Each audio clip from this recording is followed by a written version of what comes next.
members, Mr. Speaker.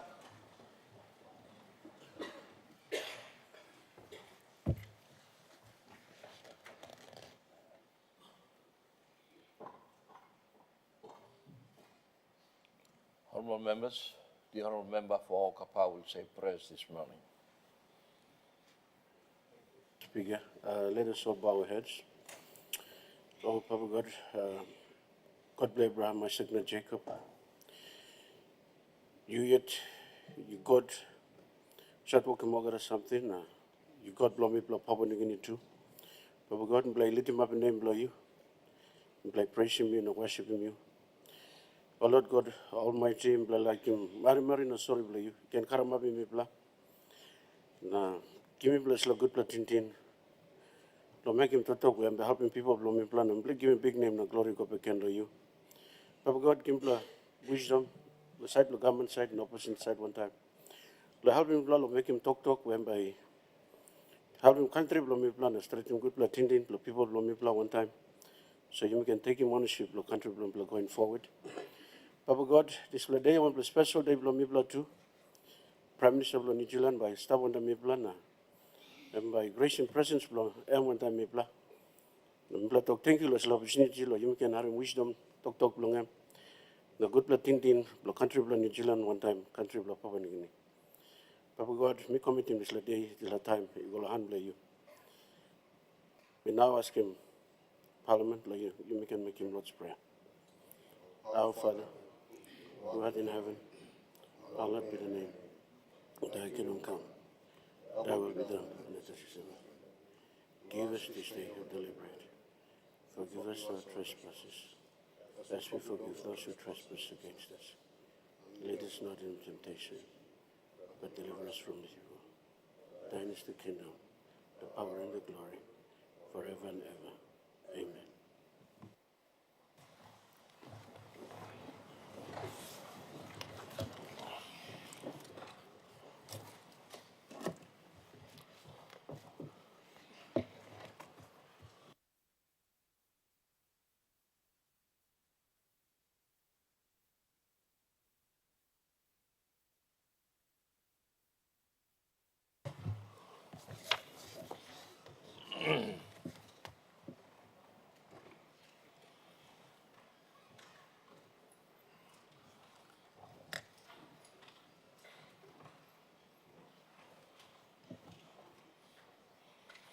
Honourable members, I inform the Parliament that the Prime Minister of New Zealand, Right Honourable Christopher Luxon, MP, is in the presence of the Parliament. With the concurrence of all honourable members, I invite the Prime Minister to be seated on the floor of the Parliament. The question is that the motion be agreed to. Those in favour say aye. Aye. Those against say no. The ayes have it.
Honourable members of Parliament, distinguished guests, ladies and gentlemen, it is with great honour and deep appreciation that I welcome to this esteemed House the Prime Minister of New Zealand, Right Honourable Christopher Luxon, and his distinguished delegation. Prime Minister, your presence here today is not only a mark of the warm and enduring friendship between Papua New Guinea and New Zealand, but also a testament to the strength of our shared values of democracy, respect for the rule of law, mutual cooperation, and the pursuit of peace and prosperity for our people. This Parliament, as the heart of the democracy, is privileged to host you. We welcome your words, your insights, and your vision, especially as our region navigates complex challenges and opportunities. The Pacific family has always drawn strength from mutual respect and genuine partnerships, and New Zealand has long been a valued friend and partner in our development journey. Over the years, our two nations have collaborated across many fronts, from education, health, and infrastructure to climate resilience, defense cooperation, and people-to-people ties. These are the bonds that have grown, and not only through formal agreements, but through shared experiences, shared aspirations, and shared Pacific identity. Today, as you address our Parliament as the second leader to do so, and the first from New Zealand, we look forward to deepening our dialogue and further enriching the partnership between our nations.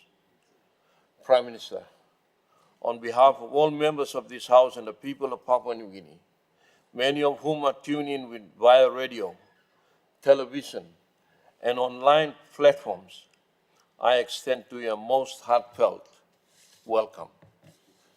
May our words today serve to further strengthen the enduring goodwill between our nations and contribute meaningfully to a more united and prosperous Pacific region. Welcome and thank you.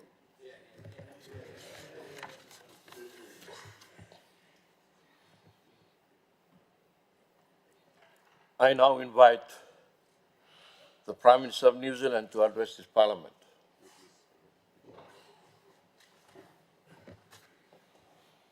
The Honourable Job Pamas, Speaker of the Papua New Guinea National Parliament, the Honourable James Marape, Prime Minister of Papua New Guinea, the Honourable Douglas Tomorisa, the Leader of the Opposition, Honourable Members, distinguished guests, members of the Diplomatic Corps, ladies and gentlemen, and the people of Papua New Guinea.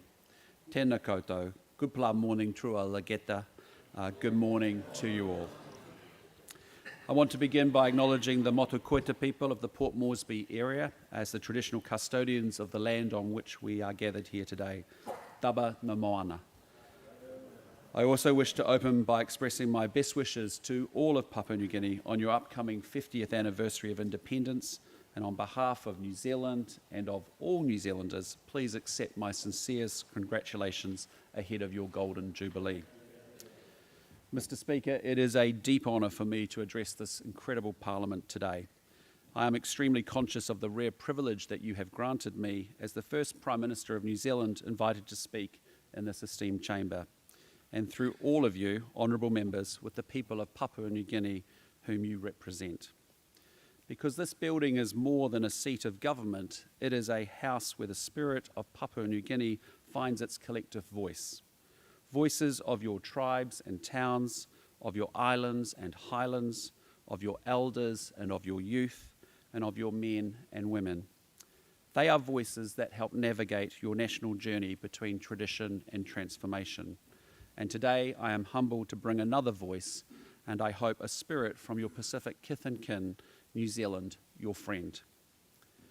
Mr. Speaker, it is clear to me that Papua New Guinea is an ambitious nation, and so you should be.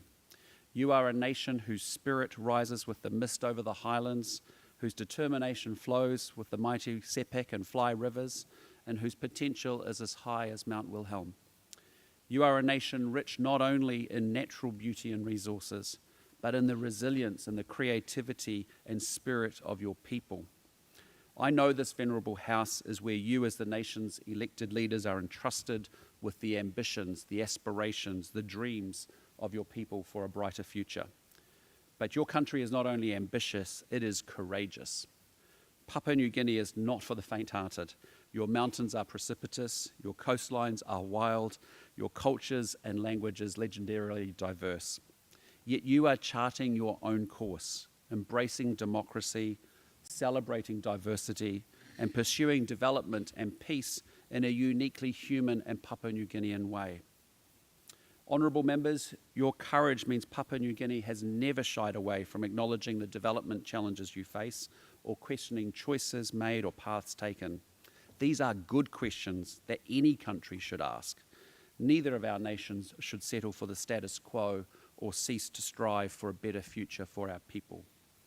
But it is worth acknowledging that over the past 50 years, you have forged a land of 1,000 tribes into one nation, one people, one country, through a shared commitment to democracy, the importance of community, and the belief that diversity comes from strength. These are values that New Zealand also shares. Mr. Speaker, 50 years ago, New Zealand's then Minister of Māori Affairs, the Honourable Matthew Rata, travelled to Papua New Guinea to represent the New Zealand government at the independence ceremonies in Port Moresby. And he carried with him a message from Prime Minister Rowling conveying best wishes and a solemn promise that Papua New Guinea can count at all times on the affection, support and good wishes of New Zealand. Even in 1975, it was clear that a prosperous and peaceful Papua New Guinea mattered to New Zealand. There are several reasons why. Your country is blessed with tremendous mineral wealth, vast agricultural potential, and a youthful, dynamic population. Your economic trajectory holds enormous promise for your own people, for our Pacific region, and for New Zealand. Our businesses are already working together with Kiwi firms actively enabling your agricultural development, enhancing the efficiency of your resources sector, and delivering some of your most celebrated and important landmarks, including Gordon's Market, the Kumul Flyover, bridge to Jackson's Airport, and this very Parliament. Regionally, Papua New Guinea accounts for over 3/4 of the Pacific Islands landmass and almost 2/3 of its people. But your size means where you go, the Pacific goes. Where you succeed, the Pacific succeeds. Your strategic position connecting the Pacific to Asia puts you at the very heart of the Indo-Pacific, playing a critical role for trade routes and presenting opportunities to renew and deepen ancient ties, whether it be through your successful hosting of APEC in 2018 or your convening power for major engagements that connect the Pacific to the wider world. But that same geographic position also means that in times of turbulence, including both world wars and at no small cost, Papua New Guinea has acted as a barrier between conflict in the world and the rest of the region. Your country, as you have pointed out, Prime Minister, is both a buffer and a bridge between Asia and the Pacific. It therefore almost goes without saying, honourable members, that Papua New Guinea matters to New Zealand and it matters to the Pacific. And the government that I lead is committed to strengthening our friendship and our partnership and our joint endeavours with you. Mr. Speaker, my visit is timed to celebrate 50 years of formal diplomatic relations between our two great countries. But our ties go back much further than this. For generations, our people have shared stories and trade and traditions. Millennia ago, explorers voyaged through your waters. Some remained amid the bounty of your islands. Others continued on, and eventually, some 800 years ago, the ancestors of New Zealand Māori reached the much colder, but no less bountiful islands that we call home in New Zealand. This shared heritage is the backbone of our relationship. We share ancient stories that link us across our beautiful but vast Pacific. Our peoples later reconnected with New Zealand missionaries coming to Papua New Guinea in the late 19th and early 20th centuries to share their faith, a bond important to our peoples today. We later fought alongside one another during the Second World War, where the 3rd New Zealand Division played an active role in defending Papua New Guinea. Our largest amphibious operation during the war took place in this country, with New Zealand troops part of the effort to retake Torokina and Nissen Island, and the 4 New Zealand Air Force squadrons subsequently involved in the campaign to retake the critical air base at Rabaul. Our peoples fought and they died together in those challenging times. And today, New Zealand soldiers lie on Papua New Guinean soil in the hallowed cemeteries at Bomana, Lae and Bitapaka. But those New Zealanders who returned spoke very strongly and very warmly of the welcome that they received by Papua New Guineans and the friendships that they developed. Of course, the post-war period saw those friendships increase further, with New Zealand teachers and nurses and builders and engineers all coming to Papua New Guinea to support a new nation as you headed towards independence. And since then, our peoples have continued to actively support each other's communities. No fewer than 7 New Zealand Prime Ministers have visited Papua New Guinea since independence, and I am greatly honoured to be the 8th. The High Commissioner from New Zealand tells me that whenever he travels in Papua New Guinea, he finds New Zealanders everywhere, whether teaching in local schools, running small businesses, or supporting the work of NGOs. Some have been here for decades, quietly contributing to their communities and helping to foster the ties between our nations. New Zealand volunteers have been active here since independence, contributing to fields ranging from nursing to agricultural science and from fisheries to high school counselling. None have left unaffected by the warmth and the love that they encountered here. You have a great many advocates back home in New Zealand. And I have to say the Papua New Guinea community in New Zealand is a vibrant one. It includes university lecturers and livestock consultants and small business owners and teachers. There are Papua New Guinean engineers helping deliver major new highways and owner-operator plasterers contributing to housing. These are Wontoks making our country better. Prime Minister Marape, the honour of being invited to address this House has caused me to consider what is New Zealand to Papua New Guinea. And of course we are long-standing friends and partners, that is a given.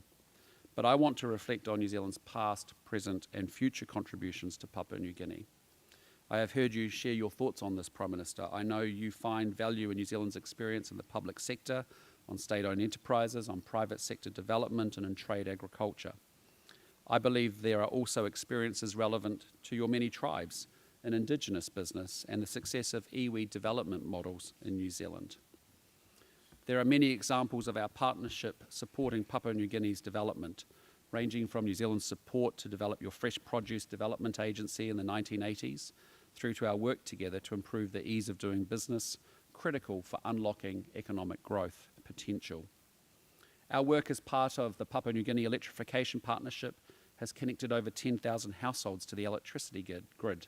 And since independence, our scholarship program has provided over 600 tertiary scholarships, plus numerous short-term training and capacity building opportunities. But there is more that we can do, working together as partners to contribute to Papua New Guinea's development aspirations. I spoke last night of the strength of our defence and our security cooperation, with many of your officers having learned the art of leadership in the legendary freezing temperatures of the Waiouru military camp into the central North Island. We have a shared ambition to do a lot more together in that space.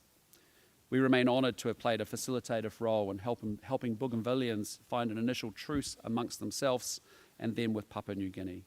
And we continue to walk alongside both governments as you jointly seek a mutually agreed way forward, including through our recent hosting of consultations at Burnham Military Camp. And on the shared global challenge of climate change, we are together raising our voices in world forums where the urgency of the Pacific's experience must drive action. Prime Minister, while there are differences between our countries, there are many parallels as well as similarities in geography, in culture and scale. Perhaps it is in fact the exchange of ideas and ways of doing things between two friends that should be the most important item on our shared future agenda. And I look forward to discussing the opportunities to strengthen this further when we meet later today. Mr. Speaker, honourable members, as Pacific countries, both New Zealand and Papua New Guinea have a vested interest in ensuring the security and the prosperity of our region.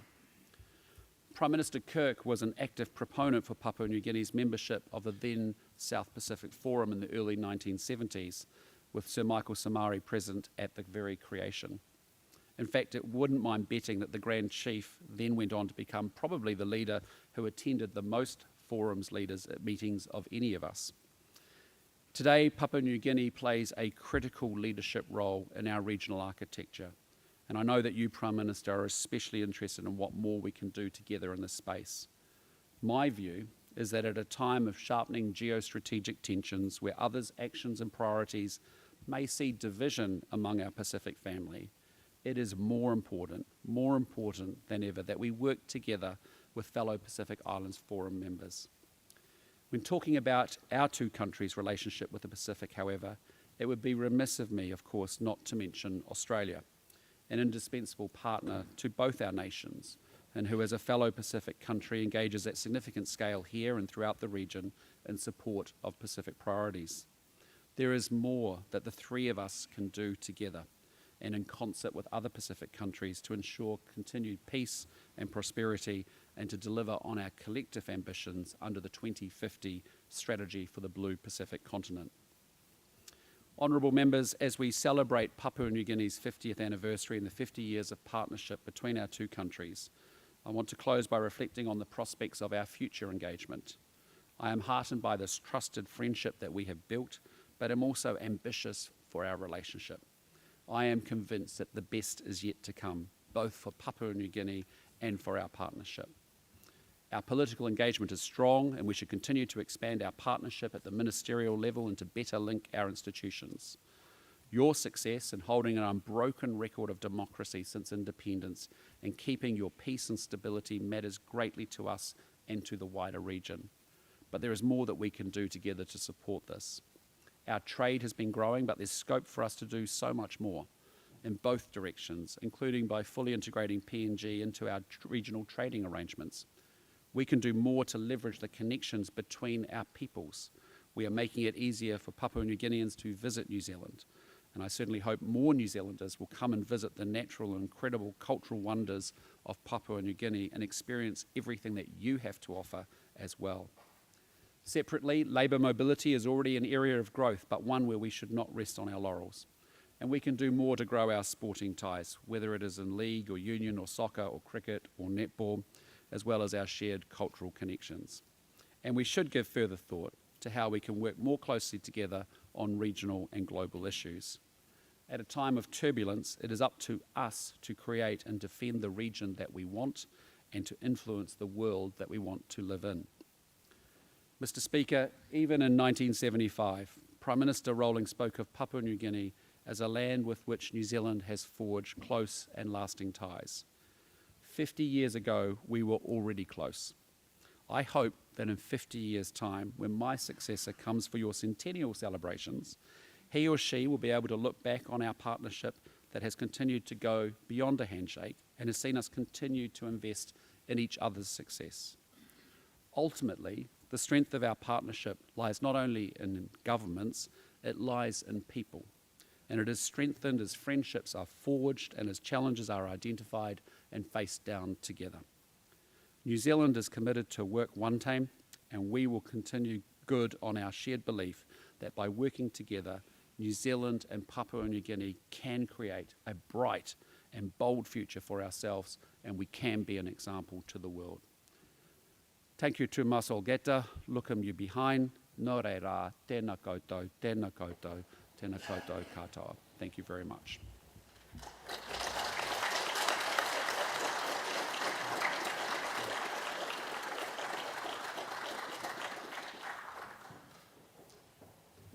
I now invite Prime Minister Marape to make a response. Mr. Speaker, honourable members of Parliament, today we stand in a moment that will be etched into our national memory, a moment that reaffirms who we are as a country and what we stand for and who stands with us. It is my deep honour and privilege to embrace, accept, welcome, and thank to the People's House, my good friend, the Prime Minister of New Zealand, the Right Honourable Christopher Luxon, and your esteemed delegation. Papua New Guinea, thank you for honouring our nation and your presence for affirming the enduring relationship and friendship between our two people. This is only the second time in our nation's history that a world leader has addressed our parliament.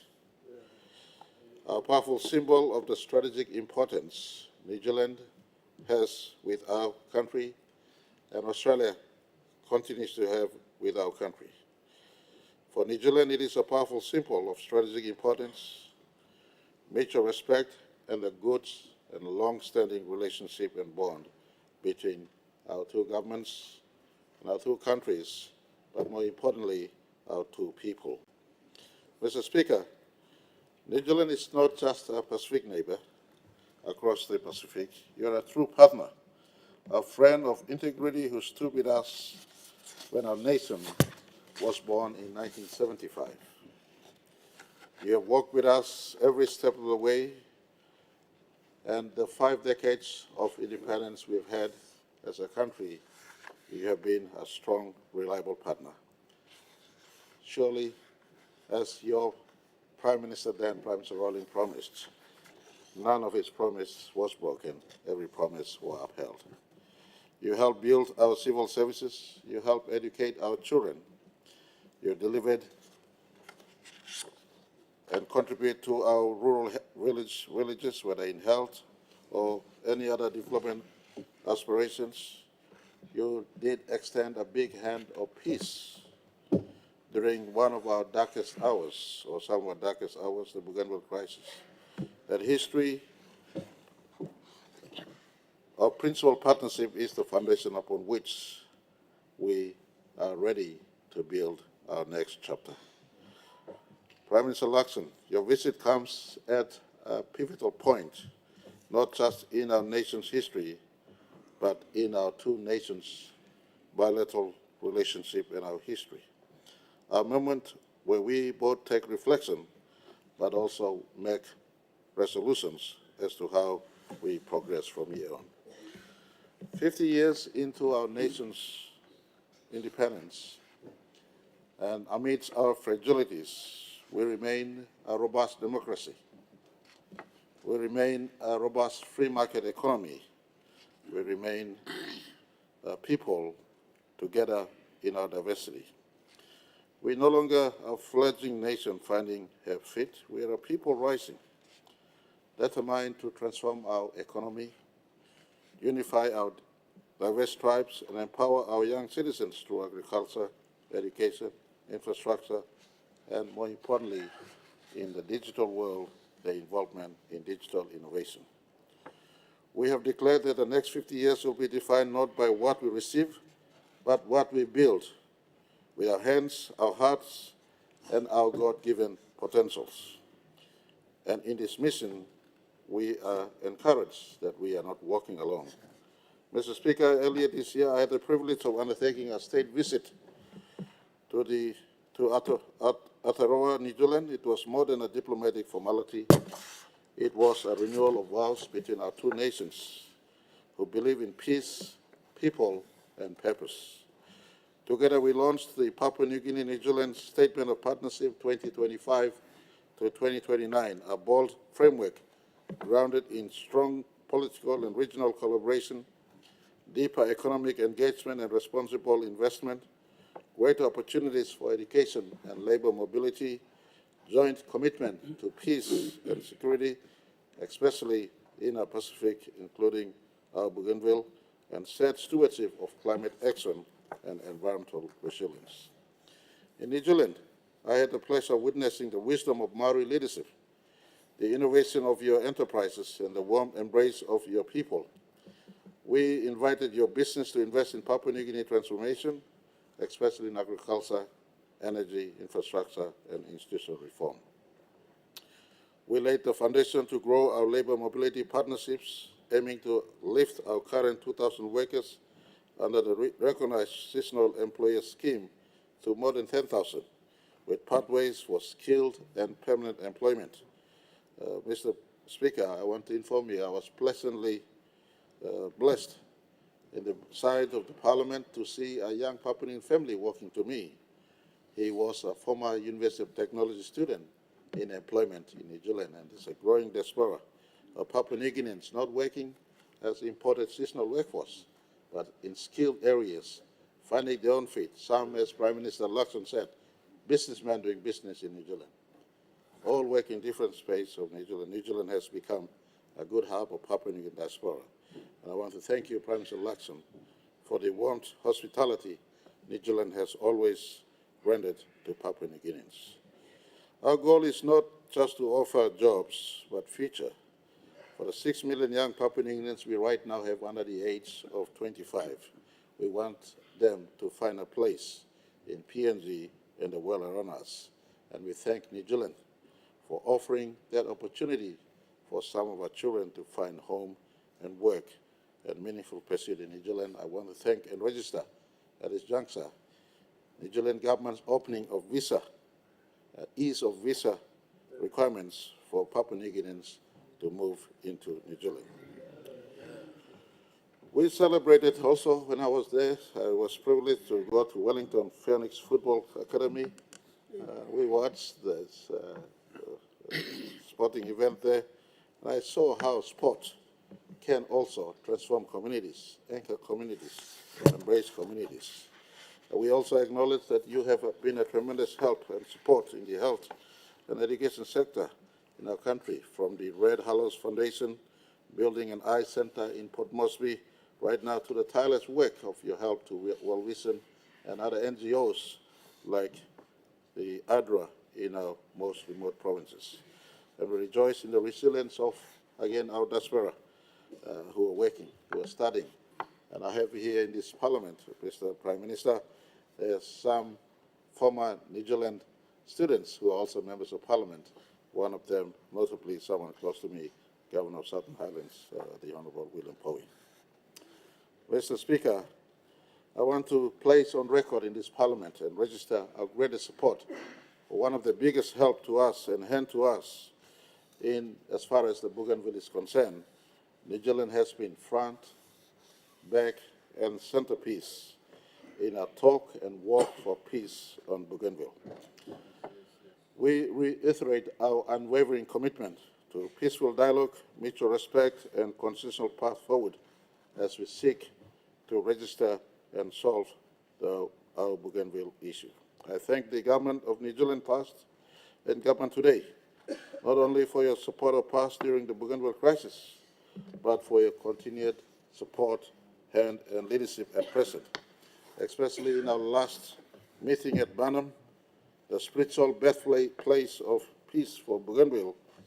I want to appreciate the joint moderation consultation that was concluded at Bantam and the forging of the Melanesian Agreement under the guide and words of one of New Zealand's esteemed son, the Honourable Sir Jerry Matapora. He was instrumental, just like many New Zealanders before him. And I want to say in this parliament, we appreciate the work Sir Jerry has done in this space. We look forward to continued work for peace in Bougainville. And I want to say the pronounced blessing of Matthew 5, verse 9 to New Zealanders who have had a hand in our peace process. Matthew 5, verse 9 says, "Blessed are the peacemakers, for they shall be called sons of God." New Zealand just do not practice peace, but it practices it. And we are better off because of New Zealand's role in peace, in not just Papua New Guinea, but peace in a region and peace as you work for peace in the global stage that we both share. Mr. Speaker, our region, the Blue Pacific, is no longer a quiet backwater areas in as far as world affairs is concerned. We're now at the center of global attention, competition, and consequences. In this changing world, our unity as Pacific nation must not waver. In this regard, New Zealand is more than an ally, you're a campus, bringing trust, humility, and moral clarity. You lead not through might, but through right, the right of our existence in our Pacific. And that is the leadership Pacific respects. Today, I reaffirm Papua New Guinea's commitment to stand with New Zealand, to protect our oceans, uphold democratic values, strengthen climate resilience, encourage free and fair trade within and abroad, and ensure that no child of the Pacific is left behind, whether scorched by climate change disasters or poverty, etc. Papua New Guinea stands with New Zealand to protect, shield, and work for our Blue Pacific continent. something that I've been part of the construct since 2019 in our PIF engagements. In our bilateral discussions today, Mr. Prime Minister, we will advance key priorities. This includes expanding trade and investment ties between our two nations for inclusive growth. In a world of many trade barriers, I think fair trade is important between both nations. You have things that you produce that I don't produce. I have things that Papua New Guinea produce that you don't have. In an element, an envelope of fair trade, we can both find security, the exchanges between our two nations. We can broaden labor mobility for prosperity and dignity. If you need more laborers, whether casual and basic labor to skilled Papua New Guineans, we can uplift the standard of education training to a level where you accept our trained Papua New Guineans to work in your country if you need them. I have labor in abundance in Papua New Guinea. We can deepen cooperation in climate action and renewable energy. We can invest in youth skills and vocational training, as I alluded to earlier. Or, of course, enhancing security and disaster resilience for the benefit of our two nations and our Pacific. Mr. Speaker, let it be said, and the partnership between Papua New Guinea and New Zealand is not built on aid, but it is rather built on mutual respect. Two nations coexisting side by side, as our ancestors have been. Our ancestors have been in this part of the world for many, many generations. Mr. Speaker, I pointed to Prime Minister Luxon last night. The Lapita poetry has found its roots in Papua New Guinea. Papua New Guinea's Lapita similar poetry similar to those found in Solomon Islands, Vanuatu, New Caledonia, Fiji, Samoa, Tonga, Cook Island, Niue, and New Zealand. They're as old as 3,500 years. This is our shared history together in this part of the world. We will be living here forever until Jesus comes. Our children will be living here. It is our shared responsibility to carve out a better future for our two children and our children of the Pacific. Mr. Speaker, I want to say that this is not just a transactional relationship. It must be fueled by transformation for our two nations and our region that we live in. It is not just a line item on a budget, but this must be etched in our hearts. The heart of two governments, the heart of two countries, more importantly, the heart of our two people. In Tok Pisin, we say, you know man nothing, means you're not just an ordinary man. You man, blow family, blow mipla, you're part of our Pacific family. Prime Minister Luxon, New Zealand are our family. And on behalf of this Parliament, on both sides, and the opposition leader will also have the honor of addressing this Parliament. But on behalf of this Parliament and on behalf of my government, and of course all the people of our country, I want to extend a warmest thank you to you and your family, to your government, to your Parliament, and also to your people. Please convey our regards from the highest peak in our country to all the islands, over 600 islands of this country. We wish New Zealand continued success, and we want to say we are your brothers and sisters here. We will remain a buffer from the east to the west, from the north to the south in our part of the world. We remain a buffer as we have been in the past, and we will be into the future. For every work in partnership with Papua New Guinea is a construct for security, safety, and ambience, a good life, not just for PNG, but for all of us. As a good book reminds us, the Bible says in Ecclesiastes chapter 4, verse 9, two are better than one, because they have a good return for the labor. May God bless the people of New Zealand and New Zealand. May God bless Papua New Guinea. May God bless our shared Blue Pacific. Thank you, Mr. Speaker.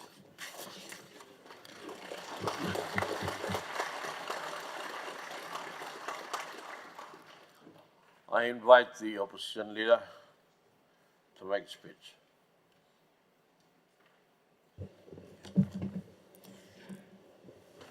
Thank you, Mr. Speaker.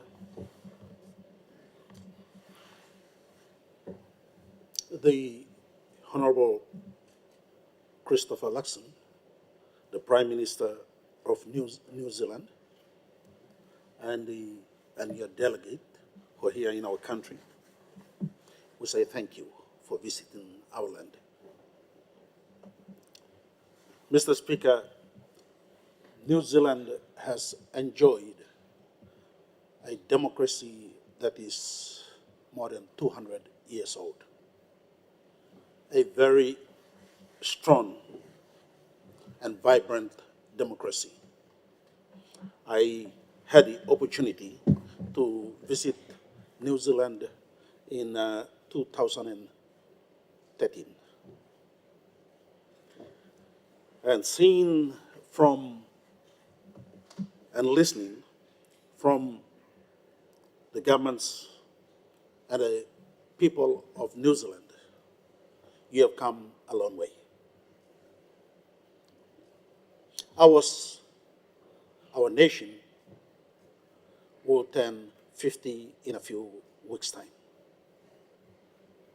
Our struggles, Mr. Speaker, are real, but manageable by God's grace. Our land, like the Prime Minister has mentioned, our land of more than 800 languages and more than 1,000 tribes who have lived in unity for all these years,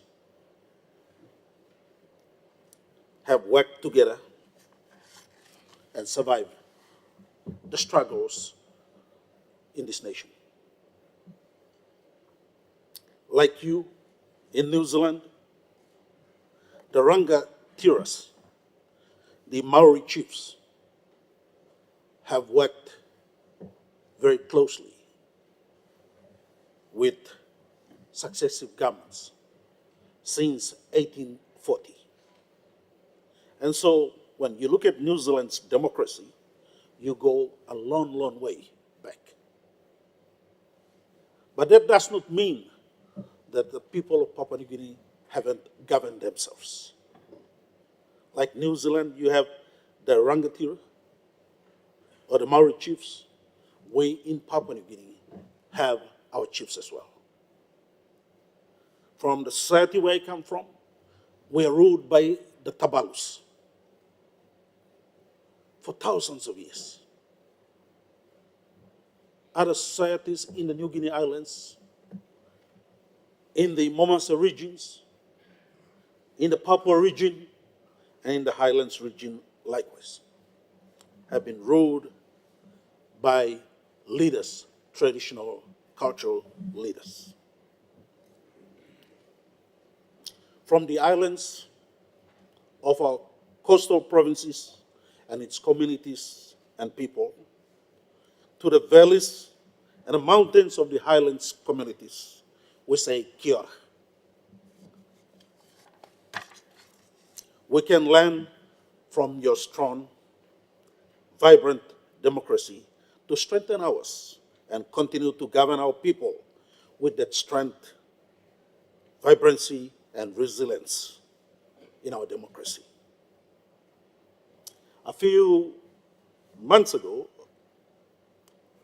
I had a privilege of meeting the Indigenous Affairs Minister of New Zealand, who visited our shores. Today, I would like to thank you, the Prime Minister of New Zealand, through our Speaker, for recognizing the traditional landowners of this land, who have given their land and their resources so that we can have our nation's capital built here in Port Moresby. And the central people as well, but more so your recognition of the people of Papua New Guinea. We look forward to a more close and meaningful working relationship with the government of New Zealand and the people of New Zealand.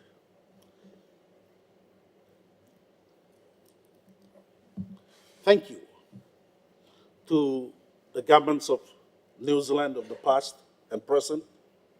And thank you to the people of New Zealand for standing with us since independence in 1975 and continue to do so in our growth as a nation.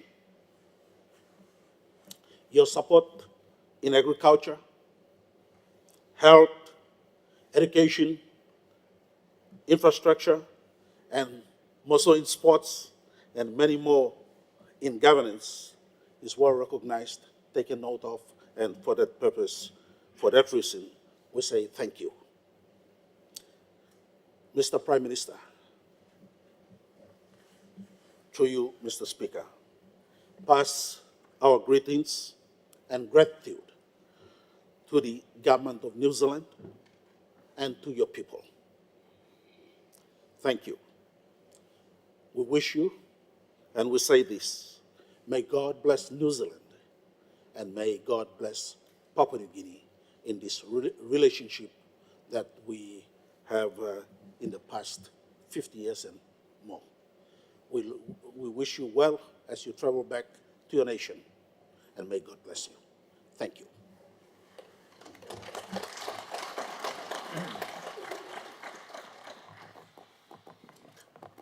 Honourable members, the Prime Minister of New Zealand will now retire. See you.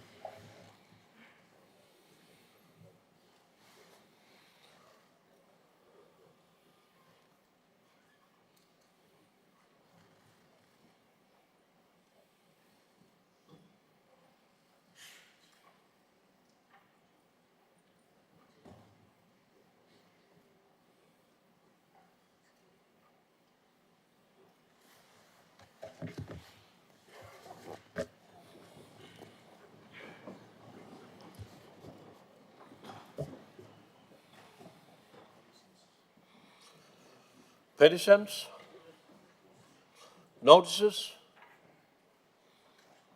ask him inoga talk sabe belongan for 5 minutes. Honorable member belong suave. Thank you, Honourable Speaker. My question without notice goes to the Minister for International Trade and Investment, the Honourable Richard Maru. Mr. Speaker, with the litany of issues that the country continues to grapple with, especially law and order, this government has been globetrotting and jet-setting at every turn. Now, on August the 31st, Mr. Speaker, the good minister has announced that he will be hosting a SEZ summit in Papua New Guinea.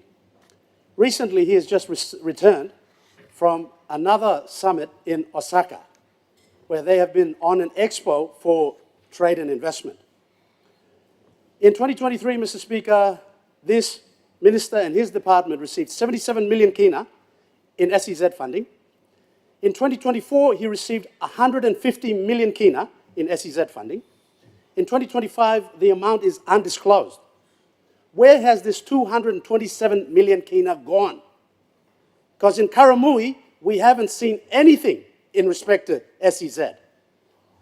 So, Mr. Speaker, my question is, how much did this expo recently in Osaka cost the taxpayers of Papua New Guinea? And what are the benefits that we anticipate from all this globetrotting and jet-setting by this minister and his Prime Minister? Thank you, Mr. Speaker. Honourable Minister belong Trade and Investment. Thank you, Mr. Speaker, and I want to thank the member for Travel for a very important question. Firstly, in relation to funding for AZZs, last year the AZZ Authority received 10 million in funding, and this year the budget only provided for 10 million, and the bulk of it is yet to be dispersed. So I don't know where you plug those figures from. That's what's been given to the AZZ Authority. But if you're talking about state equity, then that's something very different. Honourable Minister, we have a point of order. Honourable Member Suave, one point of order, you. Mr. Speaker, the figures have been obtained from the national budgets. Thank you. Honourable Minister. Thank you, Mr. Speaker. Let me clarify that. I think he is making reference to state equity funding, which is not AZZ funding. These are for state investments. So I just want to correct that. Specifically for AZZ, the AZZ authority got budget provision for 10 million last year and 10 million this year. So I just wanted to clarify that. Okay, let's get to the issue of attending expos and the funding that we put to invest in expos. I'll comment on the previous expo in Dubai, and then I'll come to the Osaka expo, which is going on and which will conclude in October. In the Osaka expo, the government of Papua New Guinea, when I was not a minister, spent 5 million to attend the expo. At the conclusion of the expo, after 6 months, 29 companies from UAE registered their interest to come and invest in Papua New Guinea. All because of our attendance and the investment of 5 million at the expo.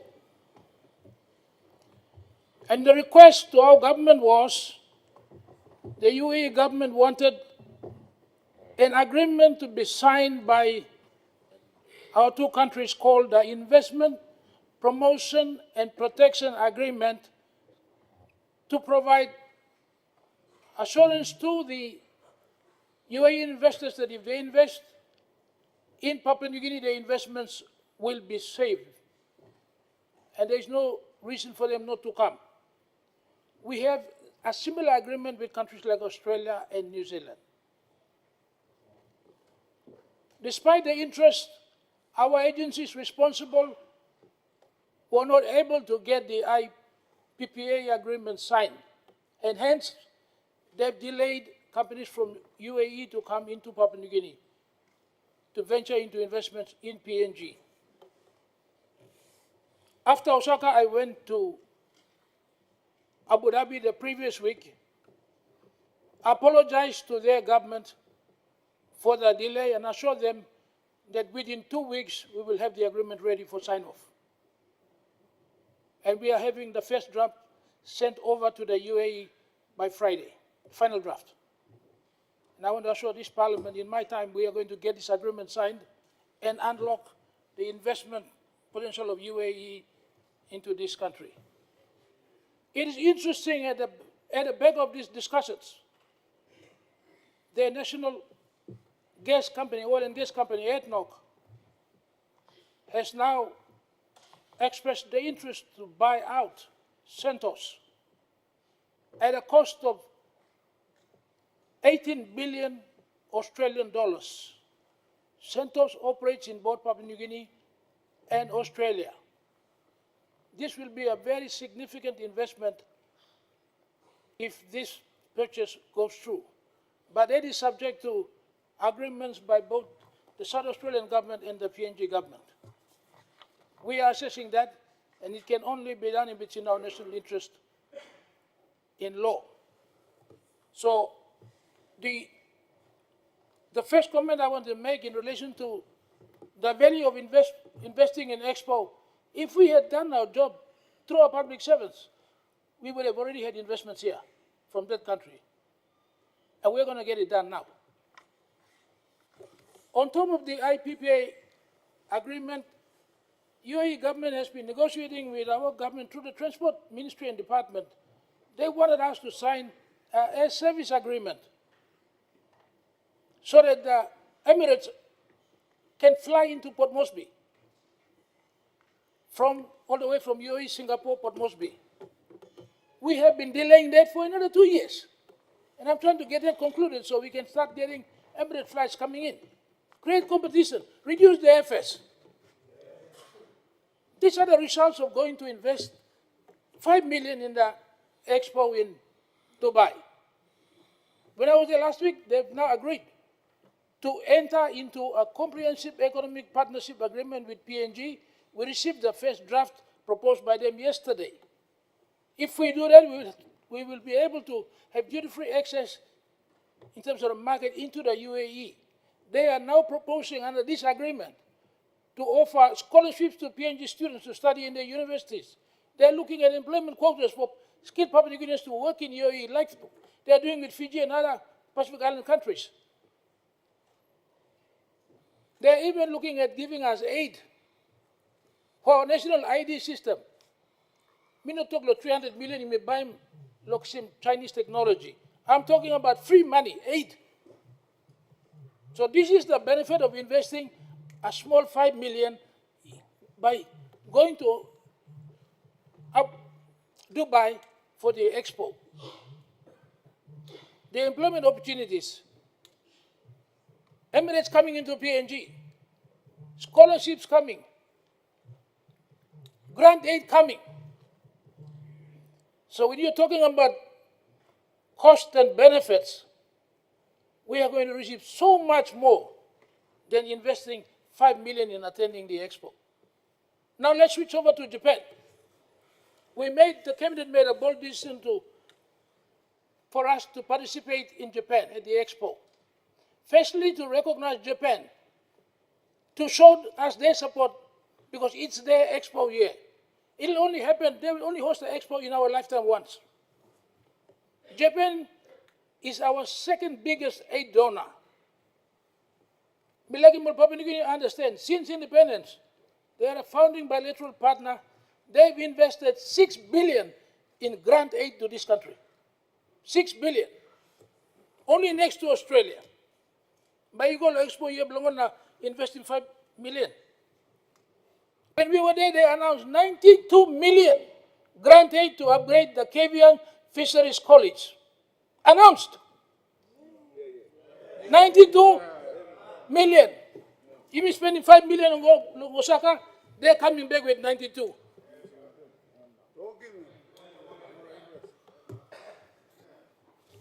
We have a point of order. Mr. Speaker, that 92 million was a decision made 5 years back. The problem with investment of that money was because of ownership issue in Kavieng. So the minister is doing a lot of great work, but he shouldn't sort of use that as an announcement that was made by this government. Yeah. That decision was coming for the last 5 years. It was a decision made in the last 5 years. Thank you, Mr. Speaker. Honourable Minister. Thank you, Mr. Speaker. The point I'm trying to make is this announcement was made when we were in Japan with our Prime Minister. Maybe groundwork start long time. You put in 5 million, logo na Luxon or Japan or Expo year long, they are coming back to you with 92 million. That's the point. The next thing.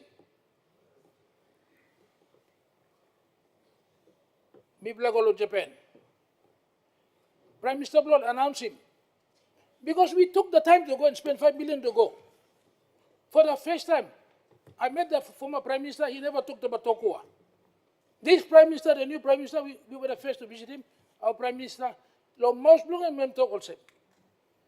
they are completing a feasibility study into Tokua with the possibility of them funding the upgrade of Tokua into a major international airport.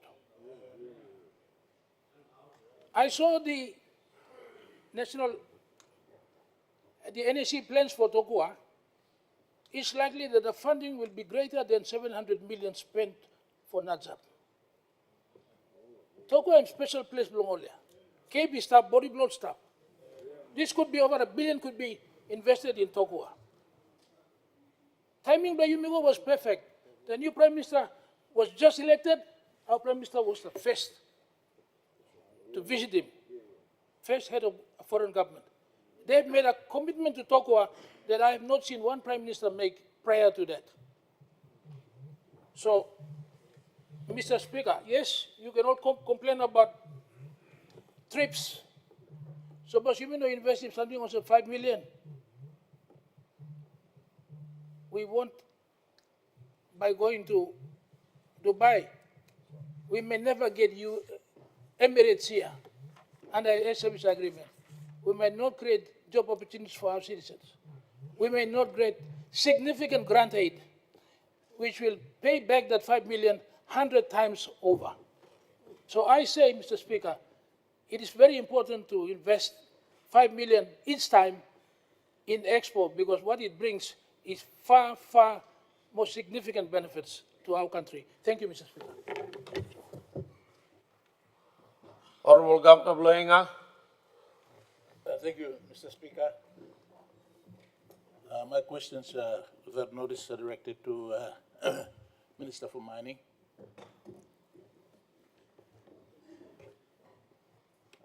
Uncle, and I was going to ask him yet. Thank you. Mr. Speaker, this is a question in relation to Mount Kare project. Mount Kare project has been there for a long time, different issues that have stopped the progress of that project. But many of us on this floor know that recently, in the last 8 years, this project has been held up because of some personal interest from within Waigani. The small people of Mount Kare want to see this project actually being delivered. So my question is this: Minister, can you please take ownership of this project and try and have it delivered? Because many of our people have passed away trying to see this project being delivered for the small people of Mount Kare and Henga province, and of course the country. So this is a project that is can be realized quickly and can assist the economy. Thank you.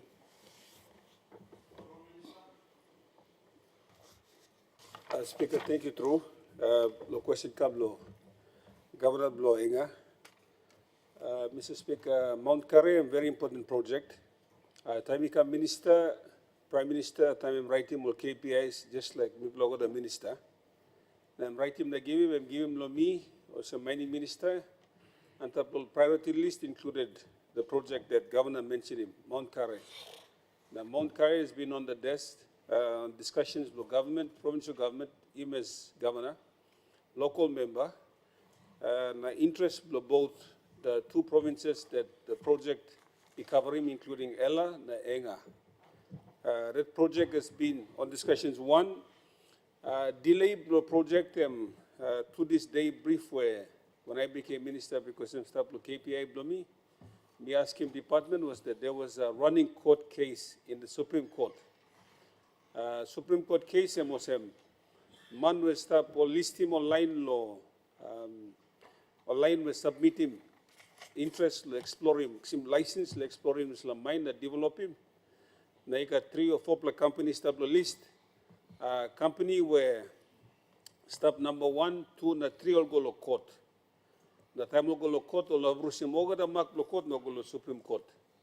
Now Supreme Court they make him decision, rouse him, order him was he got some discrepancies in the way application been awarded law, the first applicant. Therefore, Supreme Court end him down decision was rouse him, order him that MRA through its process must rouse him number 1, 2 must come up 1, 3 must come up 2, 4 come up 3, in that order.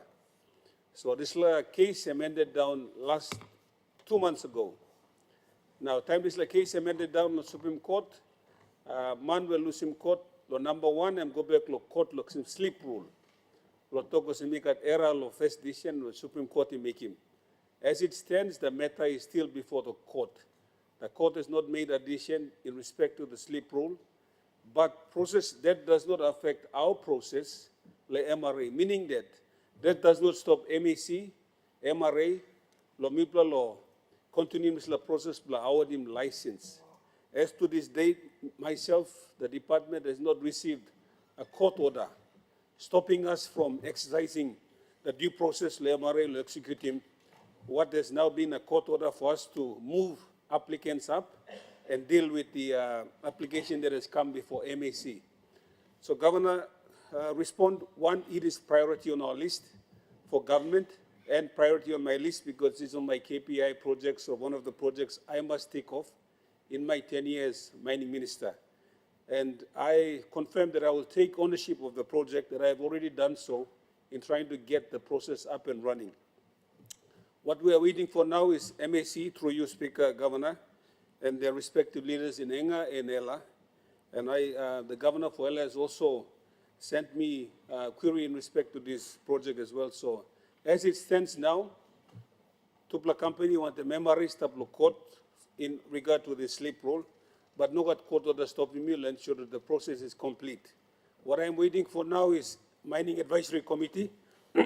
Law, write him letter come to me as a brief to ensure that whichever one is priority on the list and has financial capacity, good standing, and I'm ready to go. Governor, through you, Mr. Speaker, I will execute under my powers under the Mining Act to ensure that we prioritize and permit this project so I can start. Plenty of the landowners and leaders from Pogara Valley, from Paila, Ella side, they wrote to my department and my ministry confirming that, yes, plenty line waiting this project go, only die finished, and they want that project to start. So what I would request from the provincial government and the members and the leaders is that allow me as mining minister to execute my responsibilities without any interference. And I will do it, the process that is established there, so project can start. Thank you, Mr. Speaker. Honorable Member of Luciana Sina Yangomul. Thank you. Thank you, Mr. Speaker. Me like putting question blow Miguel Minister of Provincial and Local Level Government. Mr. Speaker, this is Minister, good Prime Minister. Me saule because me got clean pla heart. By me non up talk same thing. Lo plan the blow Minister lo upside, but lo me can talk all same. But Karangi, Mr. Speaker, Karangi stablo side blow department blame. For 7 years, all same line is that even before this minister come inside, all seen down this position. Now all work law play around one time council election. All play around for 7 years. 7 years, you all know got one election. 7 years, you may bring constitutional law. 7 years, all seen down yet. All seen down law chair yet. No got disciplinary action from that topic or down. All this department. First mistake, yeah, broken constitutional law. Minister by Luxon, this land, I work example, Luxon work and by accept him na larim taso. All right, number two, Karangi all same old line here. Line law minister. Now tasol all differing. Council election after all issue read. Now, campaign ko namel all get a council of Papua New Guinea, almost plus 1,000. All spending almost plus 1,000 kina na maybe millions already. Now come close to the goalpost, na same department. All stop him election. Now all differing go 27 September. M1 can pass in now. All money animal. All council, what council are you? Number you mean mistreat him all same. All man all same you mean, yeah? One kind all same, yeah? All leader, yeah? All playing important role through law, outline na, maybe all members are not good. All Facebook government of place. All spending big money, cargo, effort, pain, stress, suffering, law invest law election process. Go namel na, all differing election na. Us, while differing all talk, he got lack of clarity lo nupla all what council all creating an impact lo this all existing na boundaries na ballot paper na kind talk all same all working. But Mr. Speaker, those reasons were already known to the administration before law all issue read. Karangi, yeah? Mila asking Minister, how by you may believe in this like an excuse? Especially when this is on a nationwide scale. Now bring him so much background become Lord Council. Now all council candidates law outline. Number two wrong, yeah? Differing midstream and relying on reasons already known to them. Midstream. Now cause him so much damage. And big problem, yeah. By Minister address him this law, no God. All right. Number three question, last question, lo me. Lo 16 September by me celebrating 50th anniversary lo Yumi. Now, me plan need him leadership on council or ward level. You mean need him? You mean not deny him? You mean not go select him Nupla because you like select him Nupla. This is a process plus select him yet and by center of conflict. Lo select him Nupla team lo administer election lo ward level, LLG level, not district level too.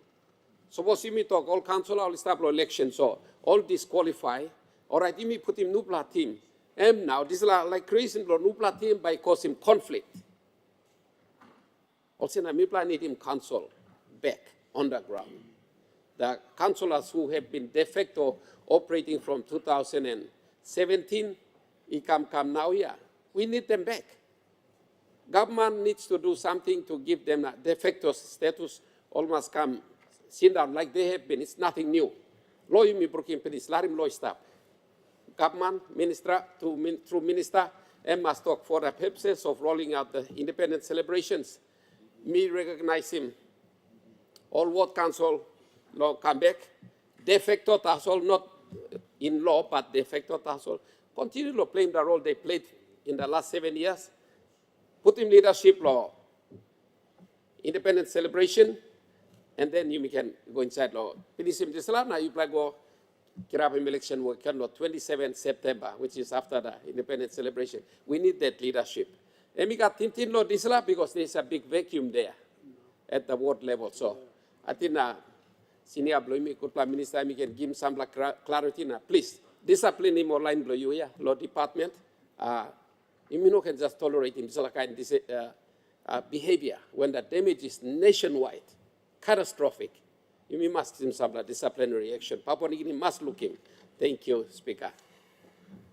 Honorable Minister of Provincial and Local Level Government Affairs. Thank you, Mr. Speaker. Let me thank the honorable member for Sinasina Yangamu for his very important question. It's a question that our nation should be asking, and it's appropriate that I should respond to the issues that have been raised, and our people are advised accordingly. Mr. Speaker, the honorable member's first question relates to disciplinating our office or staff who have oversight in this important election. I think the issue lies with ability of a government. And I cannot discipline officers because officers have worked very, very hard. I can tell you that. In terms of ensuring that everything that is required of conducting an election has been done according to the laws of the nation. Everything comes back to when the writs were issued on the 23rd of April, as I did. At that period of time, everything was progressing according to the plan. But when we looked at it, because of many other important issues that have taken precedent, I think we are all aware of it, particularly the independence celebration activities. Independent celebration activities also comes with financial appropriations, and therefore it interfered with the running of the election. And therefore, as we progress through the exercise,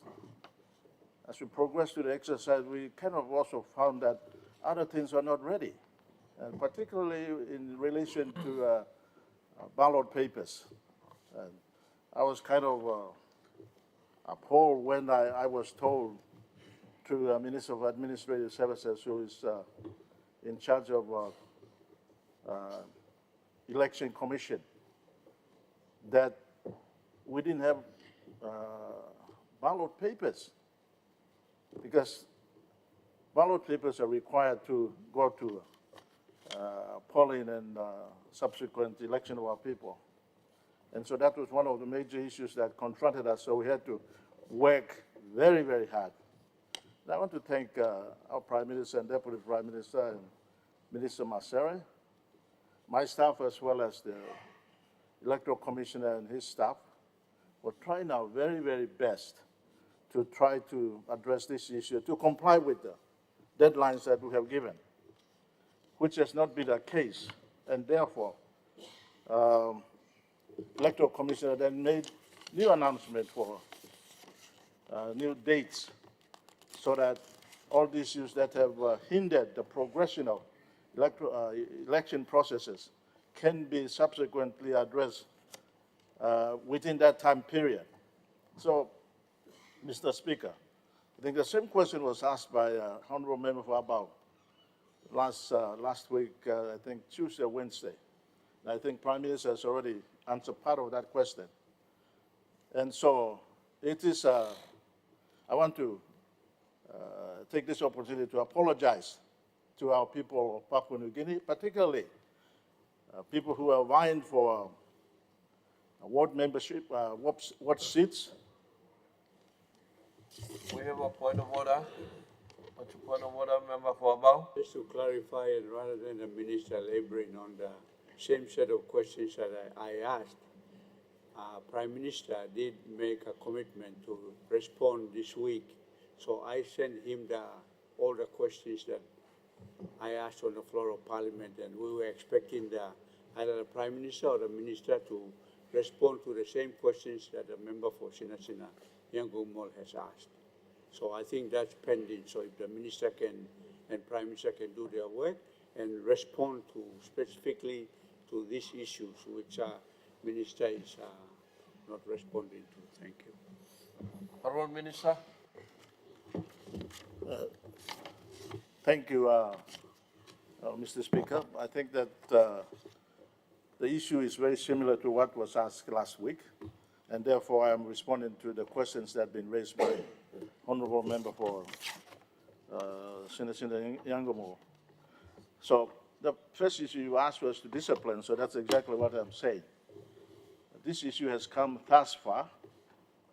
So much work has already put in place, but because of the important issues that confront the nation, which has subsequently required for us to come up with alternative deadlines.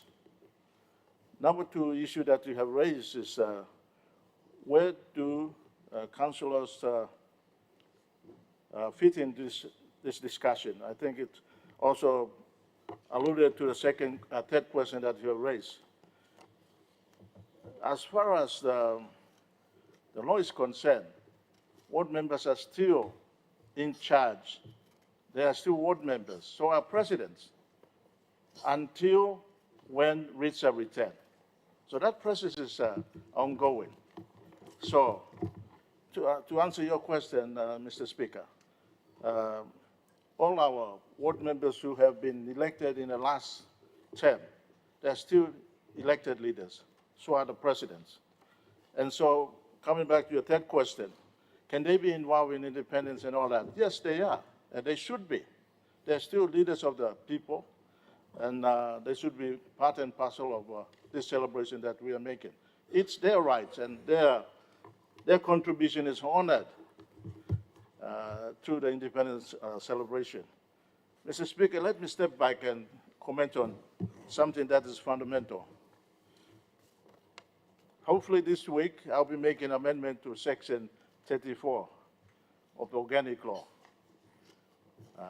This relates to LFG elections and national elections. What has transpired up until now since 2012 is because of the fact that requirement under that section that talks about LFG election to be conducted when the writs are returned, three months after the writs are returned. And subsequently, this has created so much problem in terms of resource needed to conduct an election, whilst outstanding issues for the national elections are still progressing, and Electoral Commission has been involved in that. And therefore, up until now, LFG elections were not conducted properly. in view of the fact that resources are not available. So amendment of this section will enable 30 months period after national election is conducted, which means that we can have resources, we can plan properly, then we can conduct LOG election so that we don't get into this problem. So if there are issues relating to wards, alignment of wards, LLGs, at least we can plan it properly and then we can conduct the election so that important recognition must be given to a third-tier government, just as we give it to national and provincial government system. Thank you, Mr. Speaker. You may got supplementary. One of supplementary blue again. Law and supplement. Because the question you ask him like Yeah, but supplementary you got again. to stop.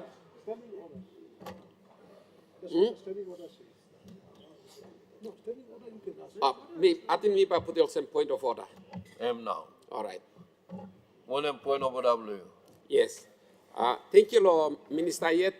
Talk Law Mouse Bloy Miet na Papua New Guinea now are also all presidents now World Council only continue office until return of rich blood this election na declaration law this like council elections after commencement of 27 September. So me must lo this like clarity na Papua New Guinea now are now question me like put him also point of order yeah also department blame he been thinking law suspending elections only in the affected ward councils, but allowing the rest of the wards law continue.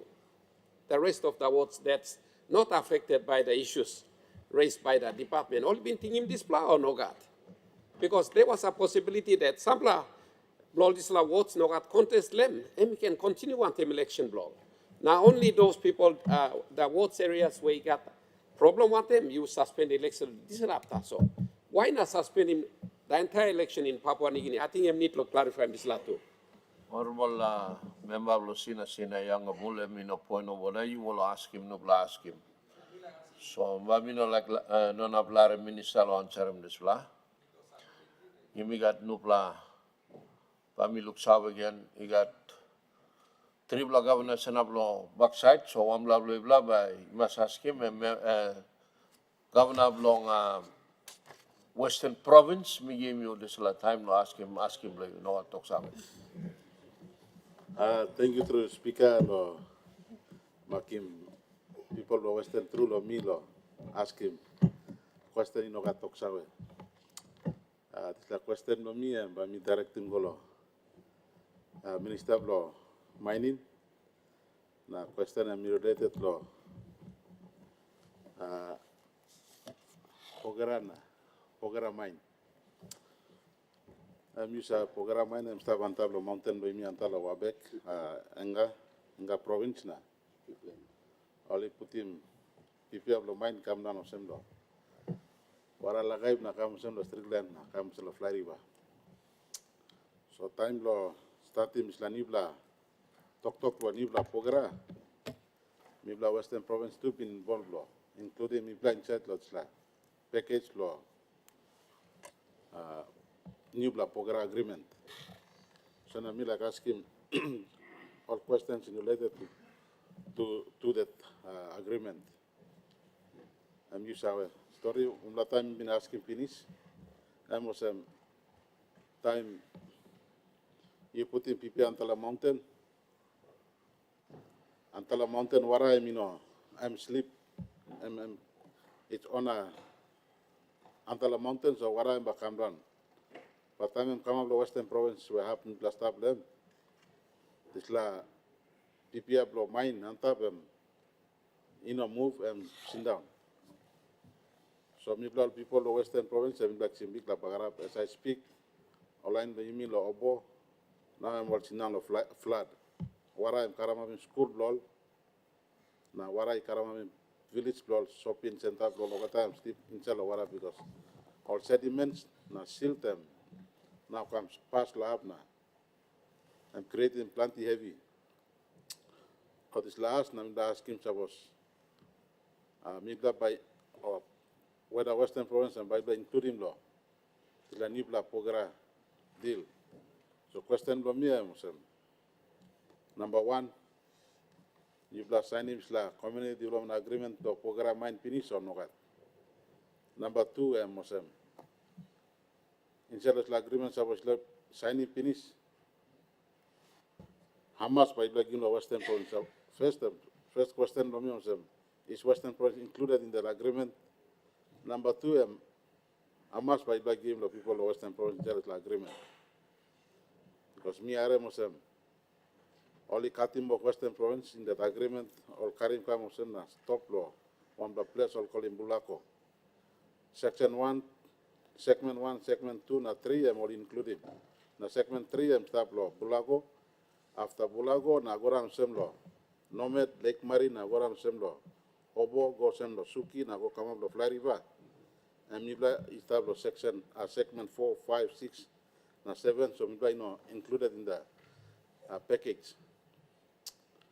So me like Sawa, like true or not, na Sawa si true or Mibla establish the package. Me like asking Minister Mining law work commitment, law including online Domino Western Province. Thank you through and also question them. Honorable Minister of Mining. Mr. Speaker, thank you. Me take note law, question law, Governor Law Western. I think I'm follow-up question law. Governor Enga, I'm asking me last time in regard to CDA as well. Mr. Tontem, second question, blame I'm talk.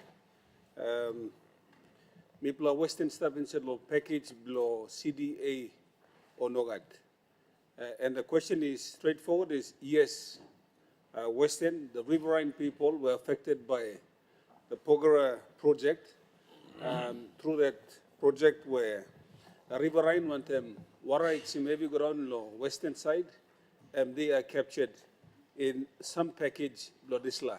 And those discussions at the commercial term have come up in this. Now, Mr. Blow, what Governor M7 CDA process.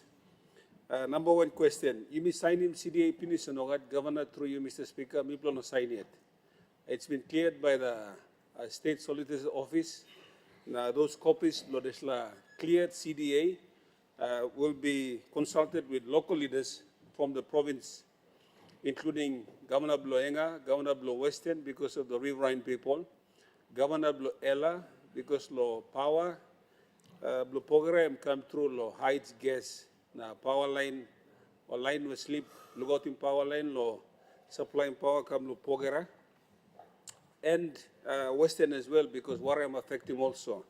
Those leaders from those areas will be consulted in the CDA project, including new Pogera, and then the final paper will be brought to Cabinet. As soon as Cabinet approve him, Meplaba go ahead and sign. And I will ensure, Mr. Speaker, through you, that the leaders are consulted so that we don't bring something that you can come to the floor and question him get, but passing the consultation must stop. It's a process of CDA. So, Governor, I can assure you, your people are captured in the CDA process, and I must give it to the leaders of Enga too, to say that we must capture Western people.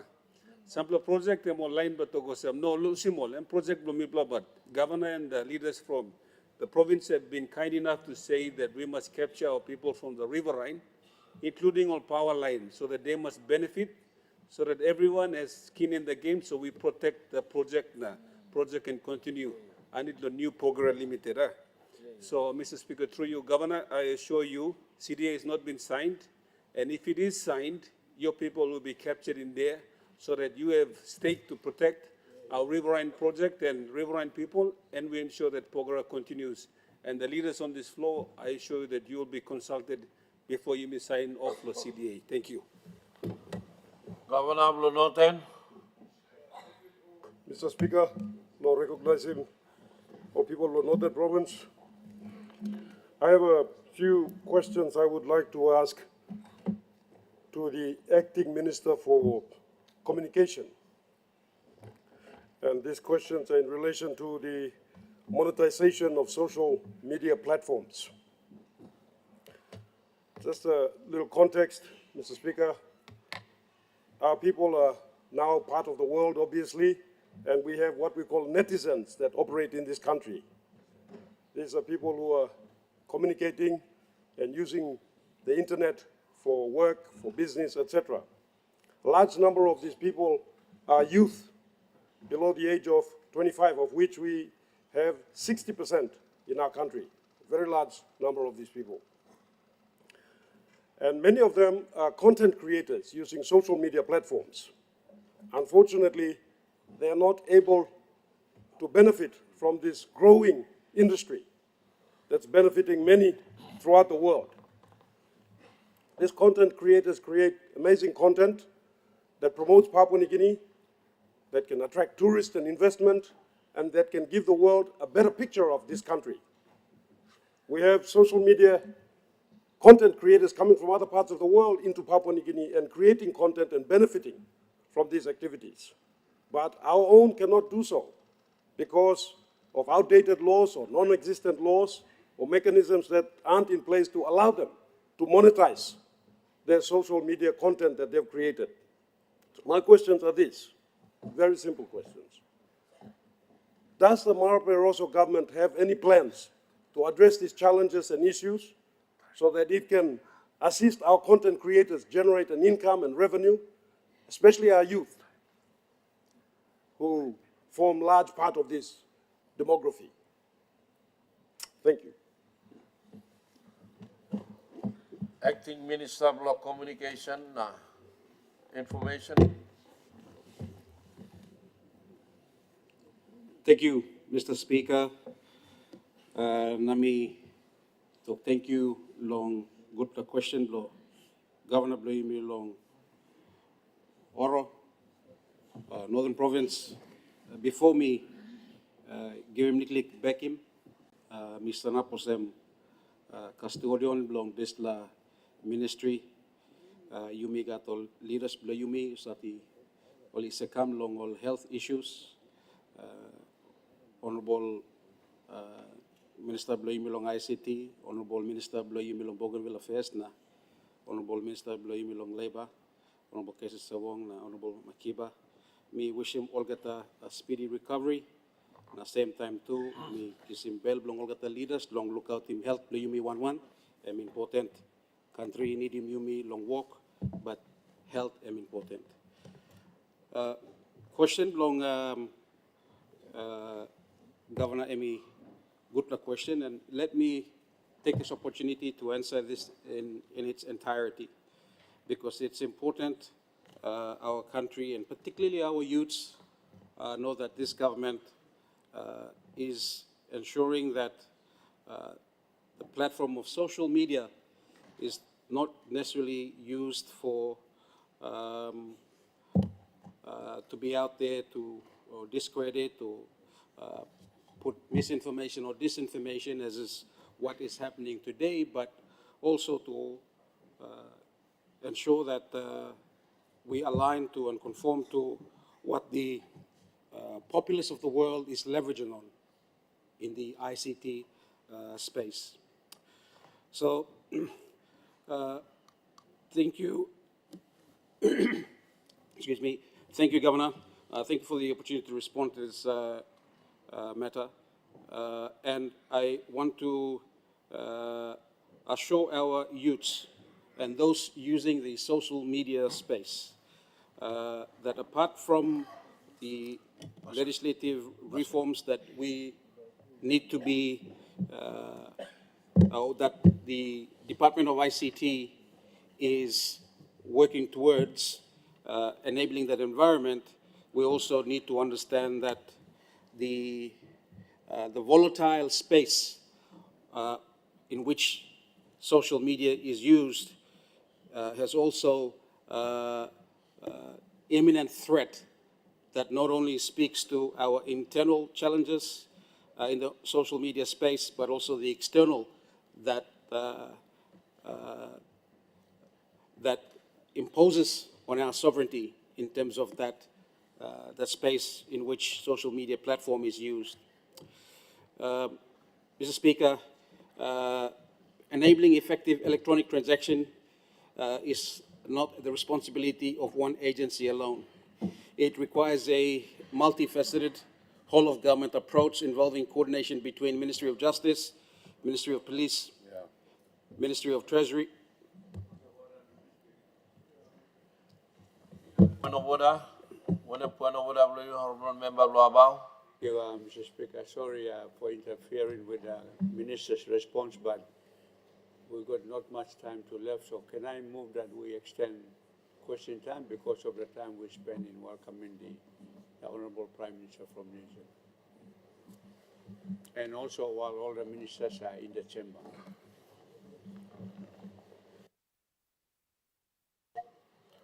Honorable Member Luabao. Maybe think by point of order in relation to the question. I'm all back him, but point of order like ask him to extend him time. And this last suppose one member will ask him, then we can ask him this before extending time. So point of order it should be in relation to his question that is one. But me look savvy also plan member only like ask him yet. So me like ask him. This will ask him also that the question time be extended. Who's in favor? Please stand. Stand up.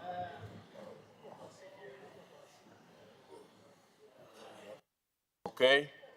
Thank you. Absolute majority, so him also by. You may extend him question time by another 20 minutes. Honorable Minister, you continue to back him. Just ask him. Thank you, Honorable Speaker. Namitok, thank you, long Honorable Member, below you, long abao. Lo game opportunity, below you, me, long continue, long ask him all question, one time noga talk save. Also, me talk finish, Mr. Speaker, enabling effective electronic transaction is not the responsibility of one agency alone. It requires a multifaceted, whole-of-government approach involving coordination between Ministry for Justice, Ministry for Police, Ministry for Treasury, and Ministry for ICT. Specifically, 4 critical areas must be addressed, Mr. Speaker: cybersecurity, data governance and protection, cybercrime investigation and enforcement, anti-money laundering, AML, and counterterrorism financing. On the matter of cybersecurity, Mr. Speaker, I'm pleased to report that Papua New Guinea has a national cybersecurity policy framework in place, endorsement by Cabinet in 2021. This framework is not referred to as the national cybersecurity, or is referred to as the National Cybersecurity Policy of 2021. Following this, the Department of ICT established a National Security Center, which currently monitors over 75 government agency networks and systems. In 2024, Cabinet endorsed the National Cybersecurity Strategy, calling for the establishment of an emergency response framework across critical infrastructure sectors such as water, energy, and banking. To operationalize the strategy in December 2024, Mr. Speaker, the Ministry for ICT did direct the National Information Communication Technology Authority to develop a regulatory framework for cybersecurity. I can confirm that drafting instructions have now been completed, and I have instructed the legislation to be brought before Parliament in the September sitting, Mr. Speaker. On the matter of data governance and protection, Mr. Speaker, last year the Department of ICT also facilitated the development and subsequent Cabinet endorsement for National Data Governance and Protection Policy. We got point of order. Honorable Deputy Opposition Leader, and point of order, please. With due respect to the Honourable Minister, Mr. Speaker, I think the Minister is reading a statement which is prepared, and so I think that he should go straight and answer the question. Thank you. Honorable Opposition Leader, statement name will back him answer question way, and me answer him, yes, so. When I think by out of order, so Minister, you answer him, ask him. Honorable Deputy Speaker, I want to point over W. Honorable Speaker, what about me just like law, put him minister law notice that you, lo Mari Blue, you extend him, maybe extend him 20 minutes, lo Mipla lo work him so some work him reply, lo him can continue, but kiss him mina obligely time so they know and consume this law 20 minutes where you allow him Mipla law ask him more question. Thank you. Honorable Minister. Thank you, Mr. Speaker, Deputy Opposition. Thank you. For the purpose of time, me just like give him confidence among our leaders and particularly to our youths that are using social media. This government is working to ensure that you do monetize. You will monetize him this space below you long. You can talk inside long platform law Facebook. Now you can monetize him this walk you like make him inside of Facebook or you walk one time inside of Facebook. So in short, we are putting and ensuring that the environment in which our young men and women are using social media is protected. That's important. You have independence to express yourself, but it is within a framework of governance and legal framework that you can monetize your work as a social media creator or an influencer. Thank you, Mr. Speaker. Honorable Member Blong, Kagwa Erabe. Thank you, Mr. Speaker. Lord Luxon, Kagwa Erabe. Milakas ki wala lilu kosten tasolo, Wax Minister.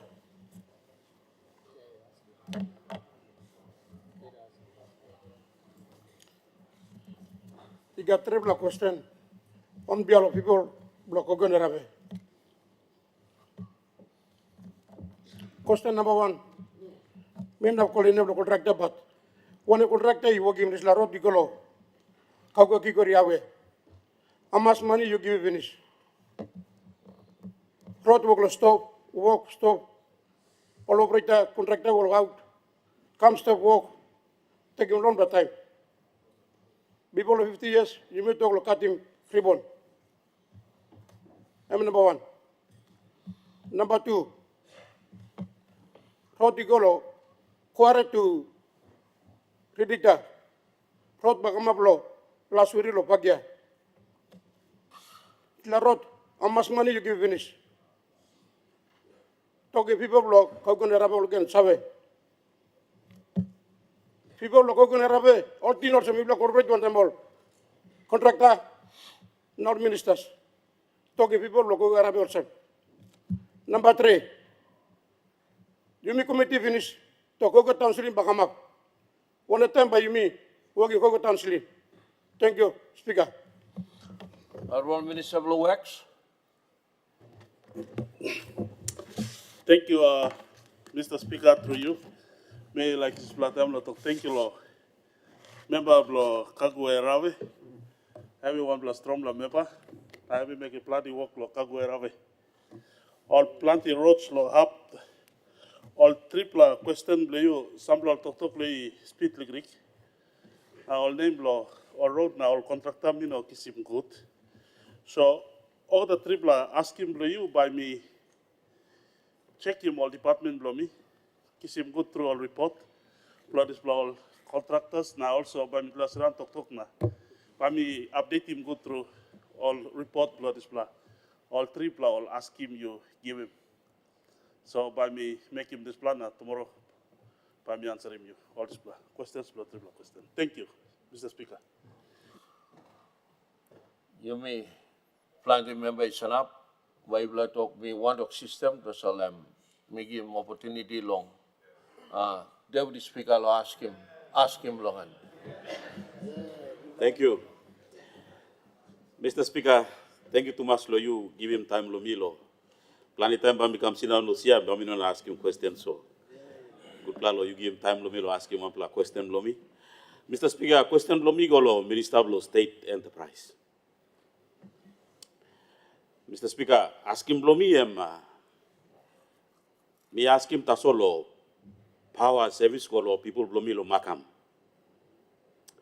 Mipla makam, mipla ground lo mipla karim. Ogera pylon lo, karim power go down lo. Lay city.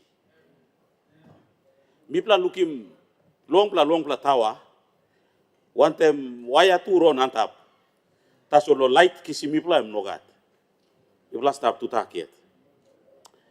Power go kamab lo leina kambek lo mipla lo makam. Em sawe power sa on lo 1 pla 2 pla day. Na em se go off lo 2 pla moon. Na em ba kambek gen lo 1 na 2 pla 3 pla day. Suppose em come on long 1 week. Em mino se member must stop 3 or 4 pla moon before power come again. Osana minister me ask him you tasol. Why na power work lo oki mosem lo mipla lo. Makam na mipla no kisim good power.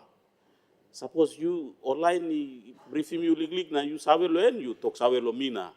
People lo makam. Suppose no God. Enough me ask him you now lo flow lo parliament.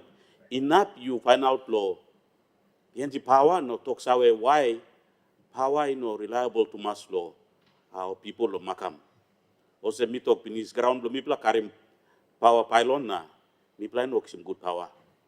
So I'm legally asking lo mita solia. Me asking minister lo talk clear lo mi now people lo mi why power reliable to mas lo mipla. And mi talk long and em true pla talk. 2 pla day na ba you wait 2 pla moon lo power ba come back. 3 pla day, but you must wait 3 pla moon. Na power come back again. Thank you, Mr. Speaker. Honorable Minister of Long State Enterprise. Thank you, Speaker.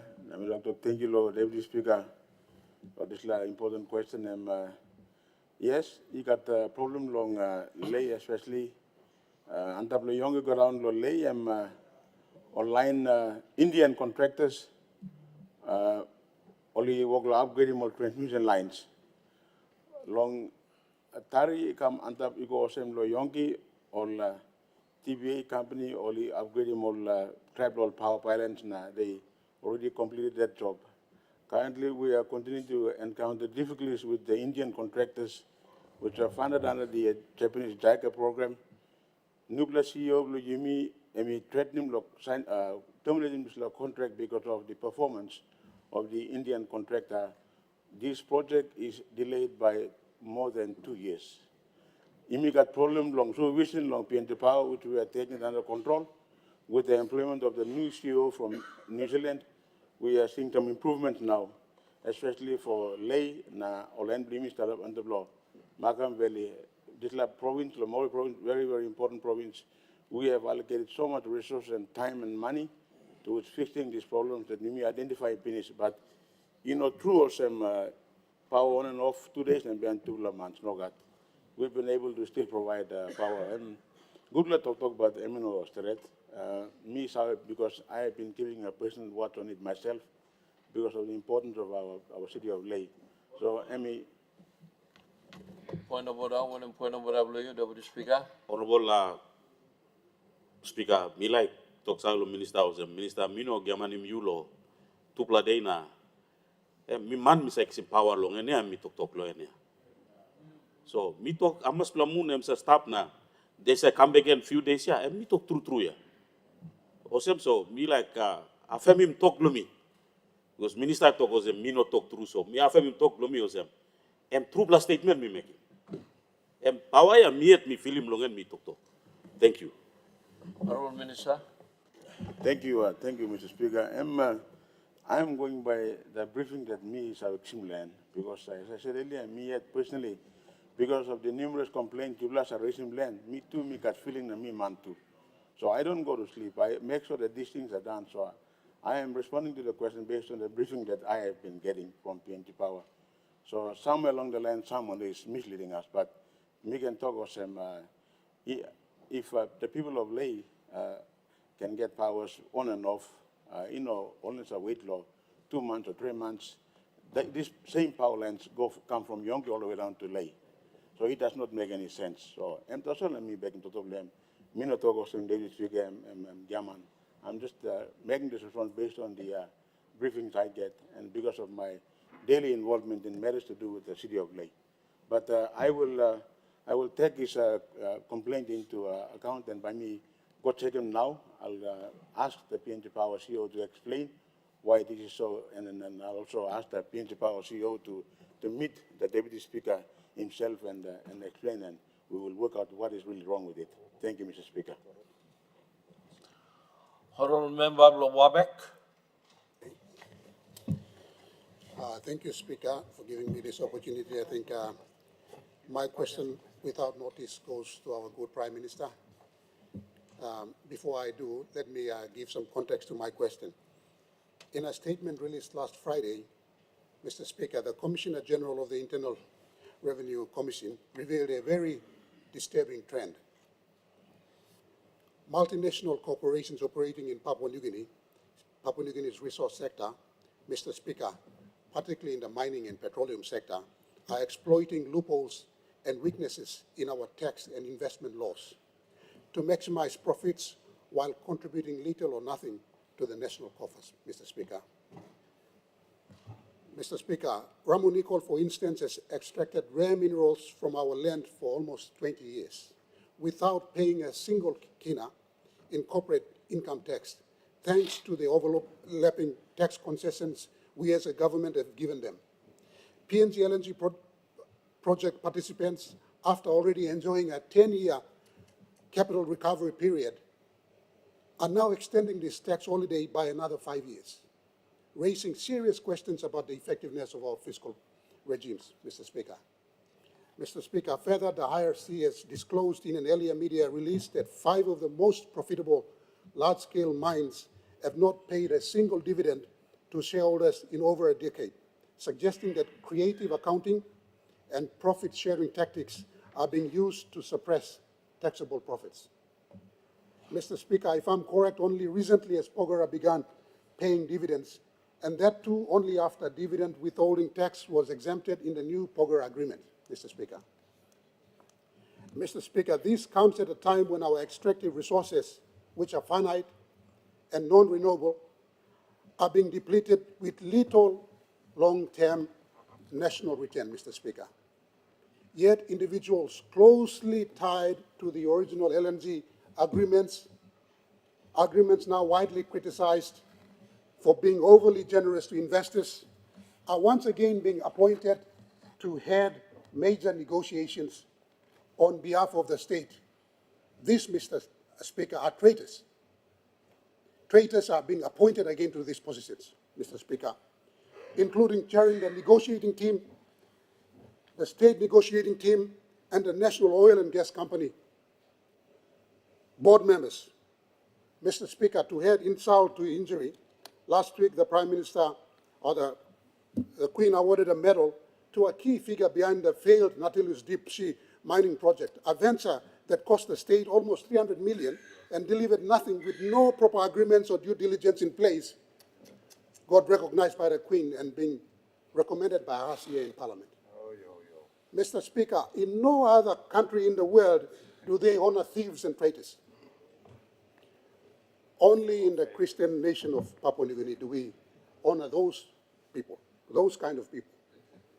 Mr. Speaker, when the Prime Minister assumed office in 2019, he made bold commitments to reclaim resource sovereignty, to reform resource laws by 2025, and to shift from profit-based taxation to production sharing agreements. That was the basis of all of us joining him to form the new government there and then. We are now in 2025, yet the reforms have not materialized, and the same group of characters are being recycled in charge of our resources. Questions, Mr. Speaker. My questions to the good Prime Minister: where is the long-promised resource law reform? Can the Prime Minister inform this House and the people of Papua New Guinea why the resource ownership reforms and the shift to production sharing agreements promised for 2025 will be delivered? Number one. Number two, who is really benefiting from our resources, Mr. Speaker? Can the Prime Minister confirm whether the current fiscal regime still allows multinational resource companies to avoid paying taxes through extended capital cost deductions, tax holidays, and creative accounting? Number three, Why are the same people back in charge, Mr. Speaker? These people are traitors. Mr. Speaker, these people are the people who side with giant corporations and who sell our resources and our future. Why are they back in charge, Mr. Speaker? The Prime Minister should tell the people of PNG. Number 4, what process was followed in appointing the S&T chair? Can the Prime Minister tell this House whether the position of the chair of the state negotiating team was advertised, what selection criteria was used, and how much public money is being paid for this role? Number 5, where is the due diligence? What background checks of due diligence does the Prime Minister's office undertake before appointing individuals to high-stake roles where the interests of the state must be defended against multinational corporations? Number 6, as the Prime Minister shifted sides, how does the Prime Minister reconcile his 2019 stance on resource nationalism with recent appointments and apparent continuation of investor-friendly tax regimes that deprive PNG of much-needed resources? Mr. Speaker, with that, a particular mention of the PNG LNG project. You know, before me, Blarem was saying, by this year or next year, we will be getting the full proceeds from PNG LNG project. Now we hear that there's another 5-year delay. Now, you know, they're stealing from our future. We have people dying on the streets. We have lack of employment. We hear the, GDP doubled or, the tax revenue doubled by, 100%, and yet there are no jobs. Mr. Speaker, what lessons were learned from Natilius? Why was the medal awarded to an individual associated with a failed Natilius Minerals project which cost the country 300 million kina without any return? What message does this send to the citizens or future investors? Do we honor traitors? Number 8, with the same characters involved, are the same team sheets being recycled? Are we looking at the same term sheets? Number 9, what fiscal repair mechanisms are in place? What concrete fiscal and legal measures is the government taking to plug tax avoidance and ensure that resource companies actually contribute to the national economy? Number 10, Mr. Speaker, when will resource exploitation end without returns? Now, you may musem Ramu Nicol too. I'm talking like making nuclear extensions, or I'm needing another, tax concession, tax exemption for another 5 years. Please, you mean no long, this is our country. We need to be patriotic, and we need to tell these people to start paying. They're extracting resources, and those resources will never be renewed, Mr. Speaker. One time, Mr. Thank you now. Copy of questions that we can give him the Prime Minister's supported. Thank you. Honourable Prime Minister. All right, thank you, Mr. Speaker. Me like pass them through. Talk thank you, Law Member Wabek, Law Racing. This series of very important questions that underpins the economic security of our country. Mr. Speaker, me like also before me talk thank you, Law, both sides of the House. Now you yet, Law, you may give him time. Long New Zealand Prime Minister, Law, coming to our people's house. New Zealand has been an important partner to our country. It's good you may give him recognition of all of them. Houseman, na house Mary, na house speaking limit, this is our people's house. It's important when a high chief from Natbla country come, you may pay him kind respect, and tasol, but the country will look in, but looks out, so you may respect him all. And we all in the business of constructing the next 50 years going forward. Mr. Speaker, I may like also talk sawe. Lord this House, also United Nations Secretary General will be with us for 4 days in September. September 3 and come. So we'll ask him this House again, but you may let him also first time ever United Nations Secretary General come. He will be our guest to our house again along September 4. So in the face of 58, only come early because only in stubborn team on September 16. The Secretary General, based on our invitation, wished he could stay with us on 16th of September. Unfortunately, it's close up to the UN session, so he would come early and be with us unprecedentedly for himself 4 days in our country. So I just want to inform our members of Parliament and appreciate the hospitality this morning. Mr. Speaker, question belong Member Wabek and me, very good, pertinent question belong you may all pass them through me like give him barely seal him. I think he's number 8 question or number 7 questions, let me talk whether me shift him away from my mantra in 2019. Me like you barely see Ogra line, that goalpost has not been shifted. This law 2019 law sentencing law and it's not yet. James Marape as a person, I stand on this, and as my party, we stand on this. Before me come up, member, me first contest Lotari Pori, law 2002. Talk of me and me talk, me stand up fight long oil, gold, and gas resource. That Papa Grand must kiss him good, provincial governments must kiss him good, country must kiss him good, investor too must kiss him good. And I want to give assurance to you, Mr. Speaker, and to the member for Wabek, to all our members of parliament, and to our citizens, our country, and our investors, that conversation and public policy in my DNA still remains firm. 2025 is the deadline we set for resource law shift.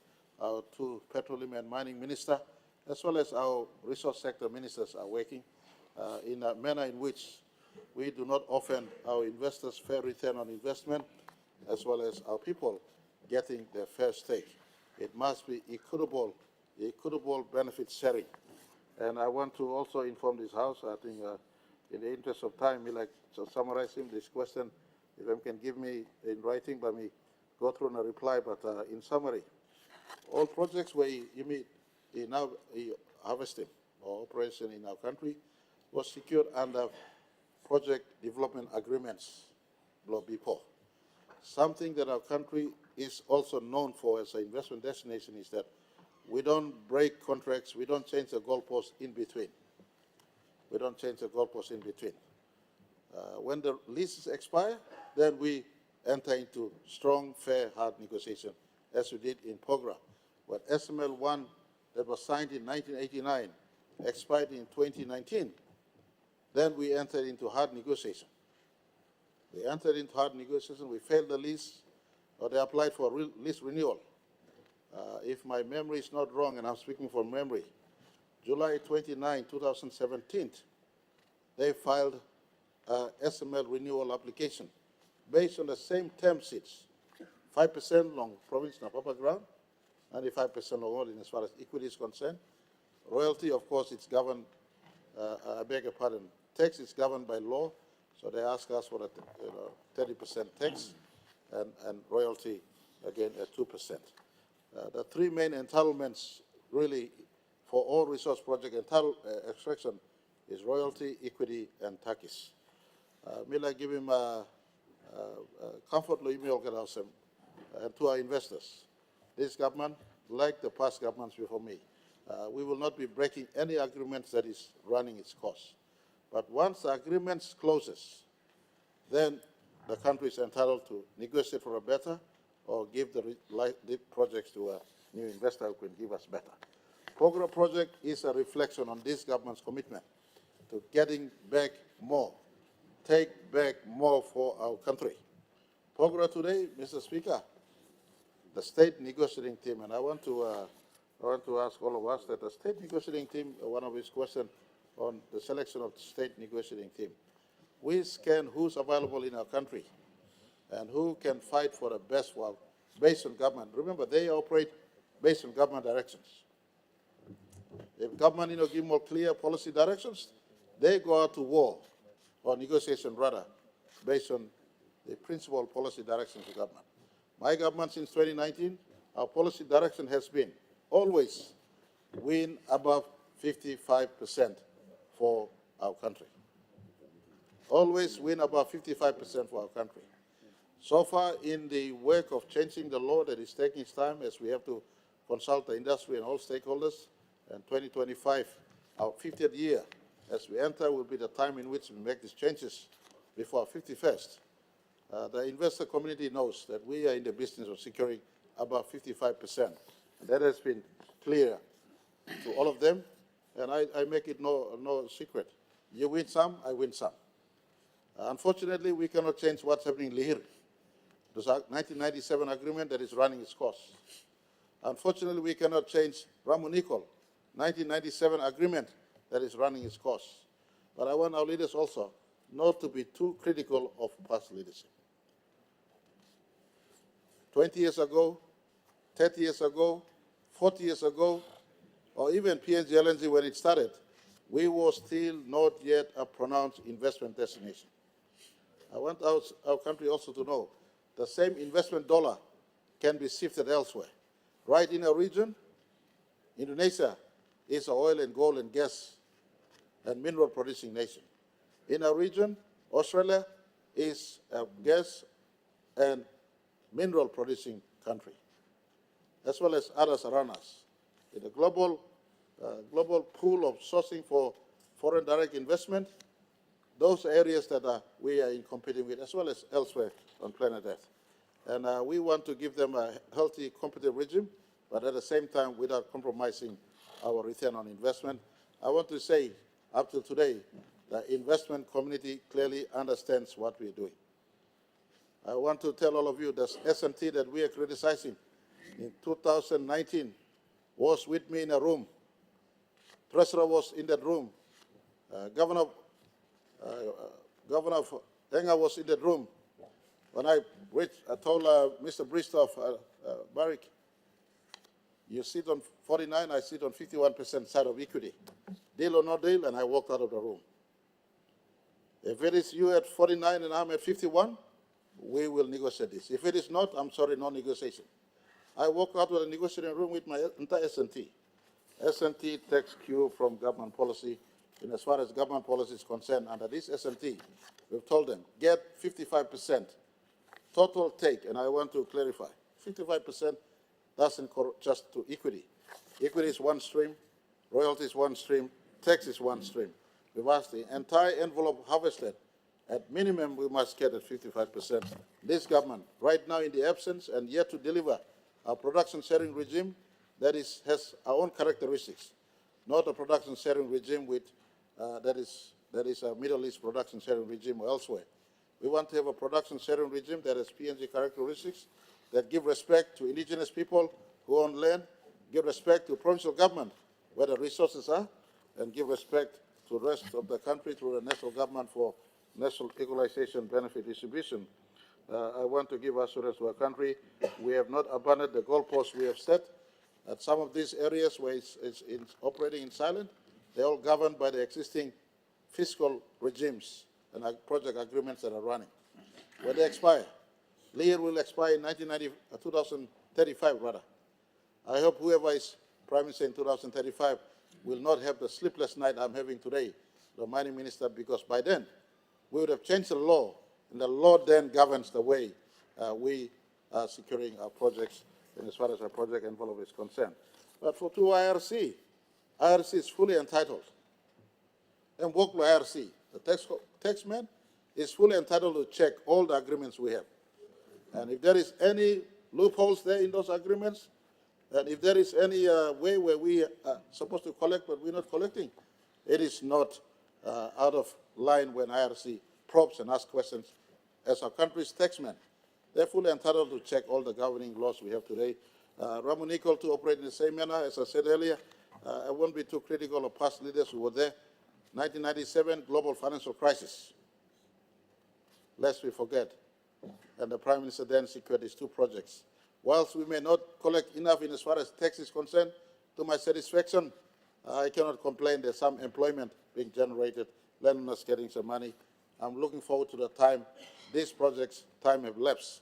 But I also want to say that at government policy insistence, these projects are showing some signs of working with the agreement, but optimizing the return to us through employment or through other aspects like our downstream processing policy that we've imparted upon. And Ramunico, for instance, is now working with government to look into a downstream processing of nickel in our country to value add for us. So in summary, Mr. Speaker, before project here, you make it seem below, like PNG LNG, 48%. Rambun, I lead all this player, 30% below Canada. Now, people walk along kissing about 55%. PNG LNG, there was a question raised on PNG LNG. The last 3 years alone will pay 11 billion kina corporate tax. Lord, display year only talk one blah agreement, starting of PNG LNG agreement, and talk long extended depreciation. All using this blah long Togosem, I'm giving more investors, Sambla Banis long Takis. Now, I see you got right long check him whether I'm all talk through Gaman. I'm walk like RC, okay. Me plan to stop him RC. You got right to check him, you check it. What this agreement entails. But again, PNG LNC too, we also speak with context. The agreement was signed in 2009 at the backdrop of 2008 global financial crisis. ExxonMobil came into our country.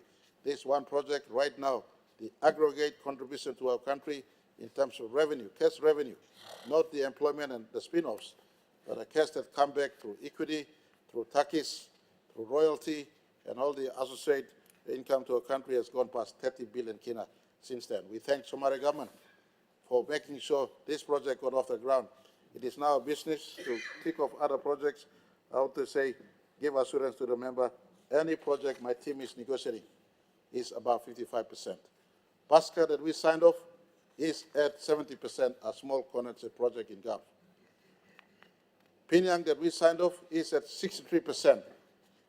4.4 TCF gas that will be synchronized, and we will give back 10% to the Western provincial people when we go and engage with them in as far as the negotiation of Pinyang was concerned. And so any project that we are negotiating in the absence of legislative changes, we are pushing hard to negotiate above 55%.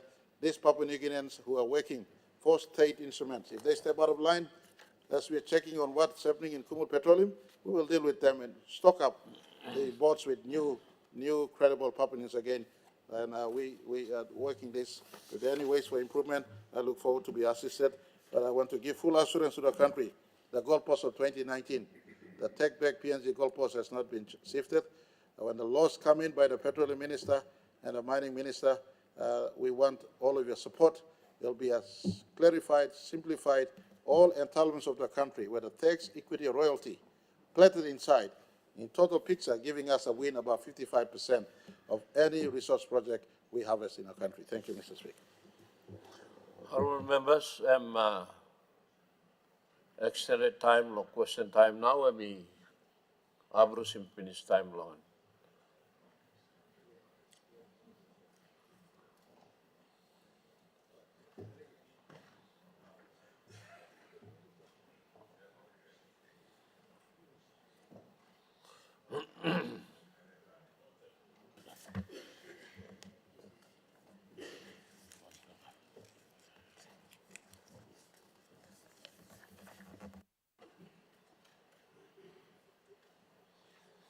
Leader of Government Business.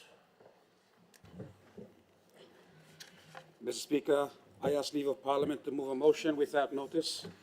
Is leave granted? Aye. Leave granted. Leader of Government Business. Mr. Speaker, I move that so much of the standing orders be suspended as would prevent order of the day number 97, government business called on forthwith.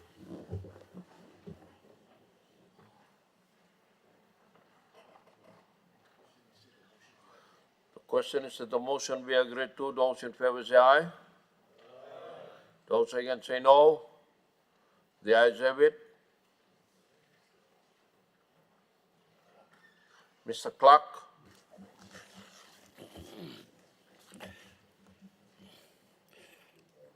Order of the day number 97, Minister for Justice and Attorney General.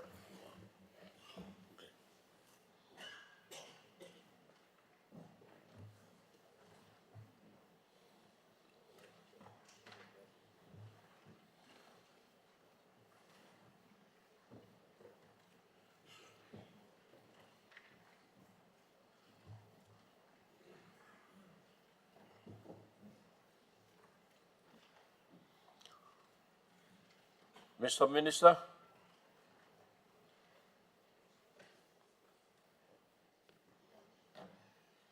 Mr. Speaker, in accordance with Standing Order 22B, I now commence the first required opportunity for debate. Make your speech.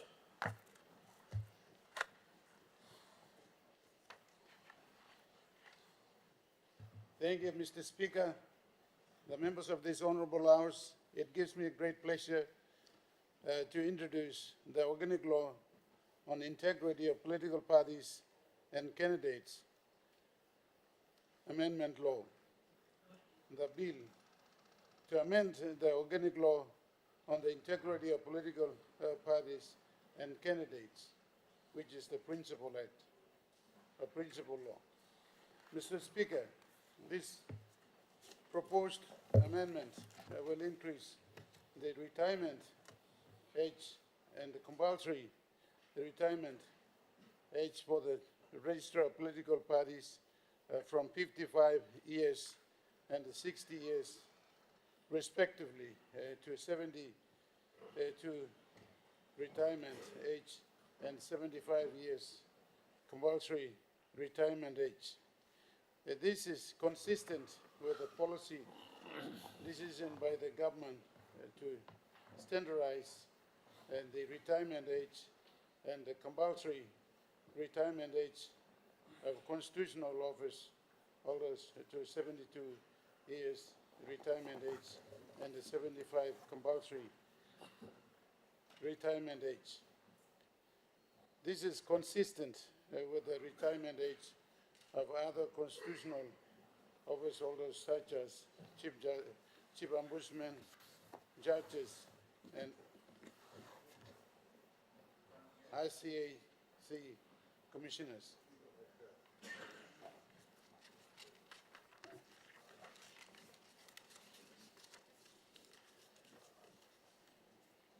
Mr. Speaker, similar to other proposed amendments, I now will be introducing to standardize the retirement age and the compulsory retirement age of constitutional office holders.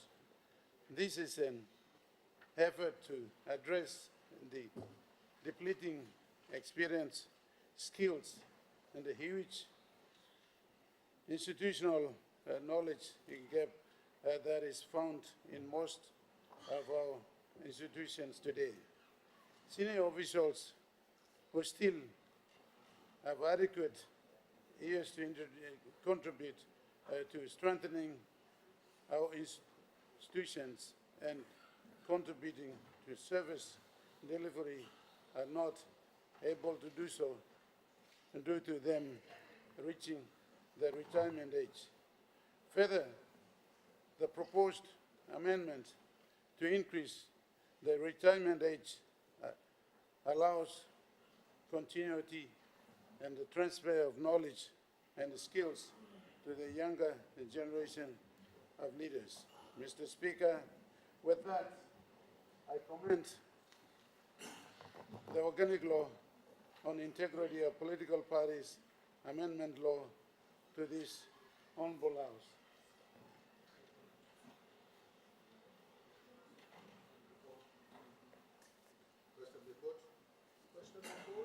The question is that the question be now put. Those in favor say aye. Aye.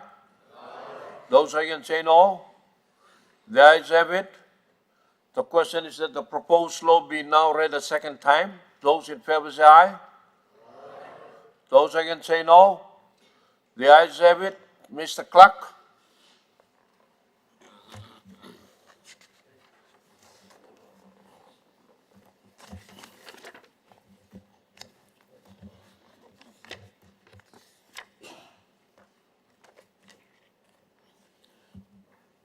Second reading, a law to alter the organic law on the integrity of political parties and candidates and for related purposes.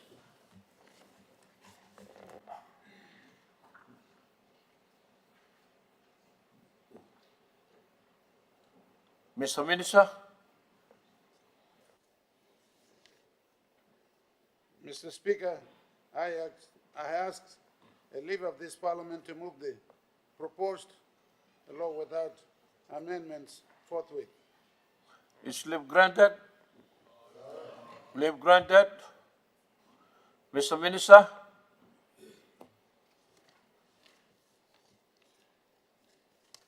Mr. Speaker, I move that the proposed law without amendments to be agreed 2. The question is that the proposed law without amendment be agreed to. Those in favor say aye. Those against say no. The ayes have it. Honorable members, as this is the first vote, the Constitution requires that the vote must be recorded and that in order for the proposed law to pass, it must also be supported by a 2/3 absolute majority of 79 members. Honorable members, the Parliament will now vote. Clerk, please ring the bells.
Basil.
Tenants, close the doors. The question is that the proposed law without amendments be now agreed to. Those in favor, please stand.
Would those against please stand?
Honorable members, in accordance with Standing Order 222E,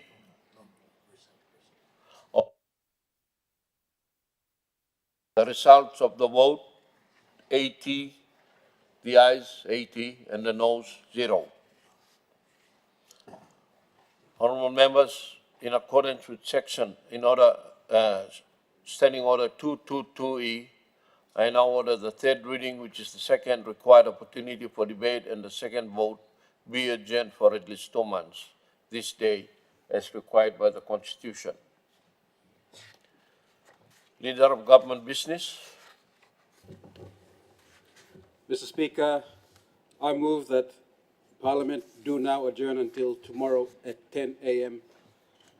The question is that the motion be agreed to. Those in favor say aye. Those against say no. The ayes have it. Honorable members, Parliament is now adjourned to 10 o'clock tomorrow morning.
you.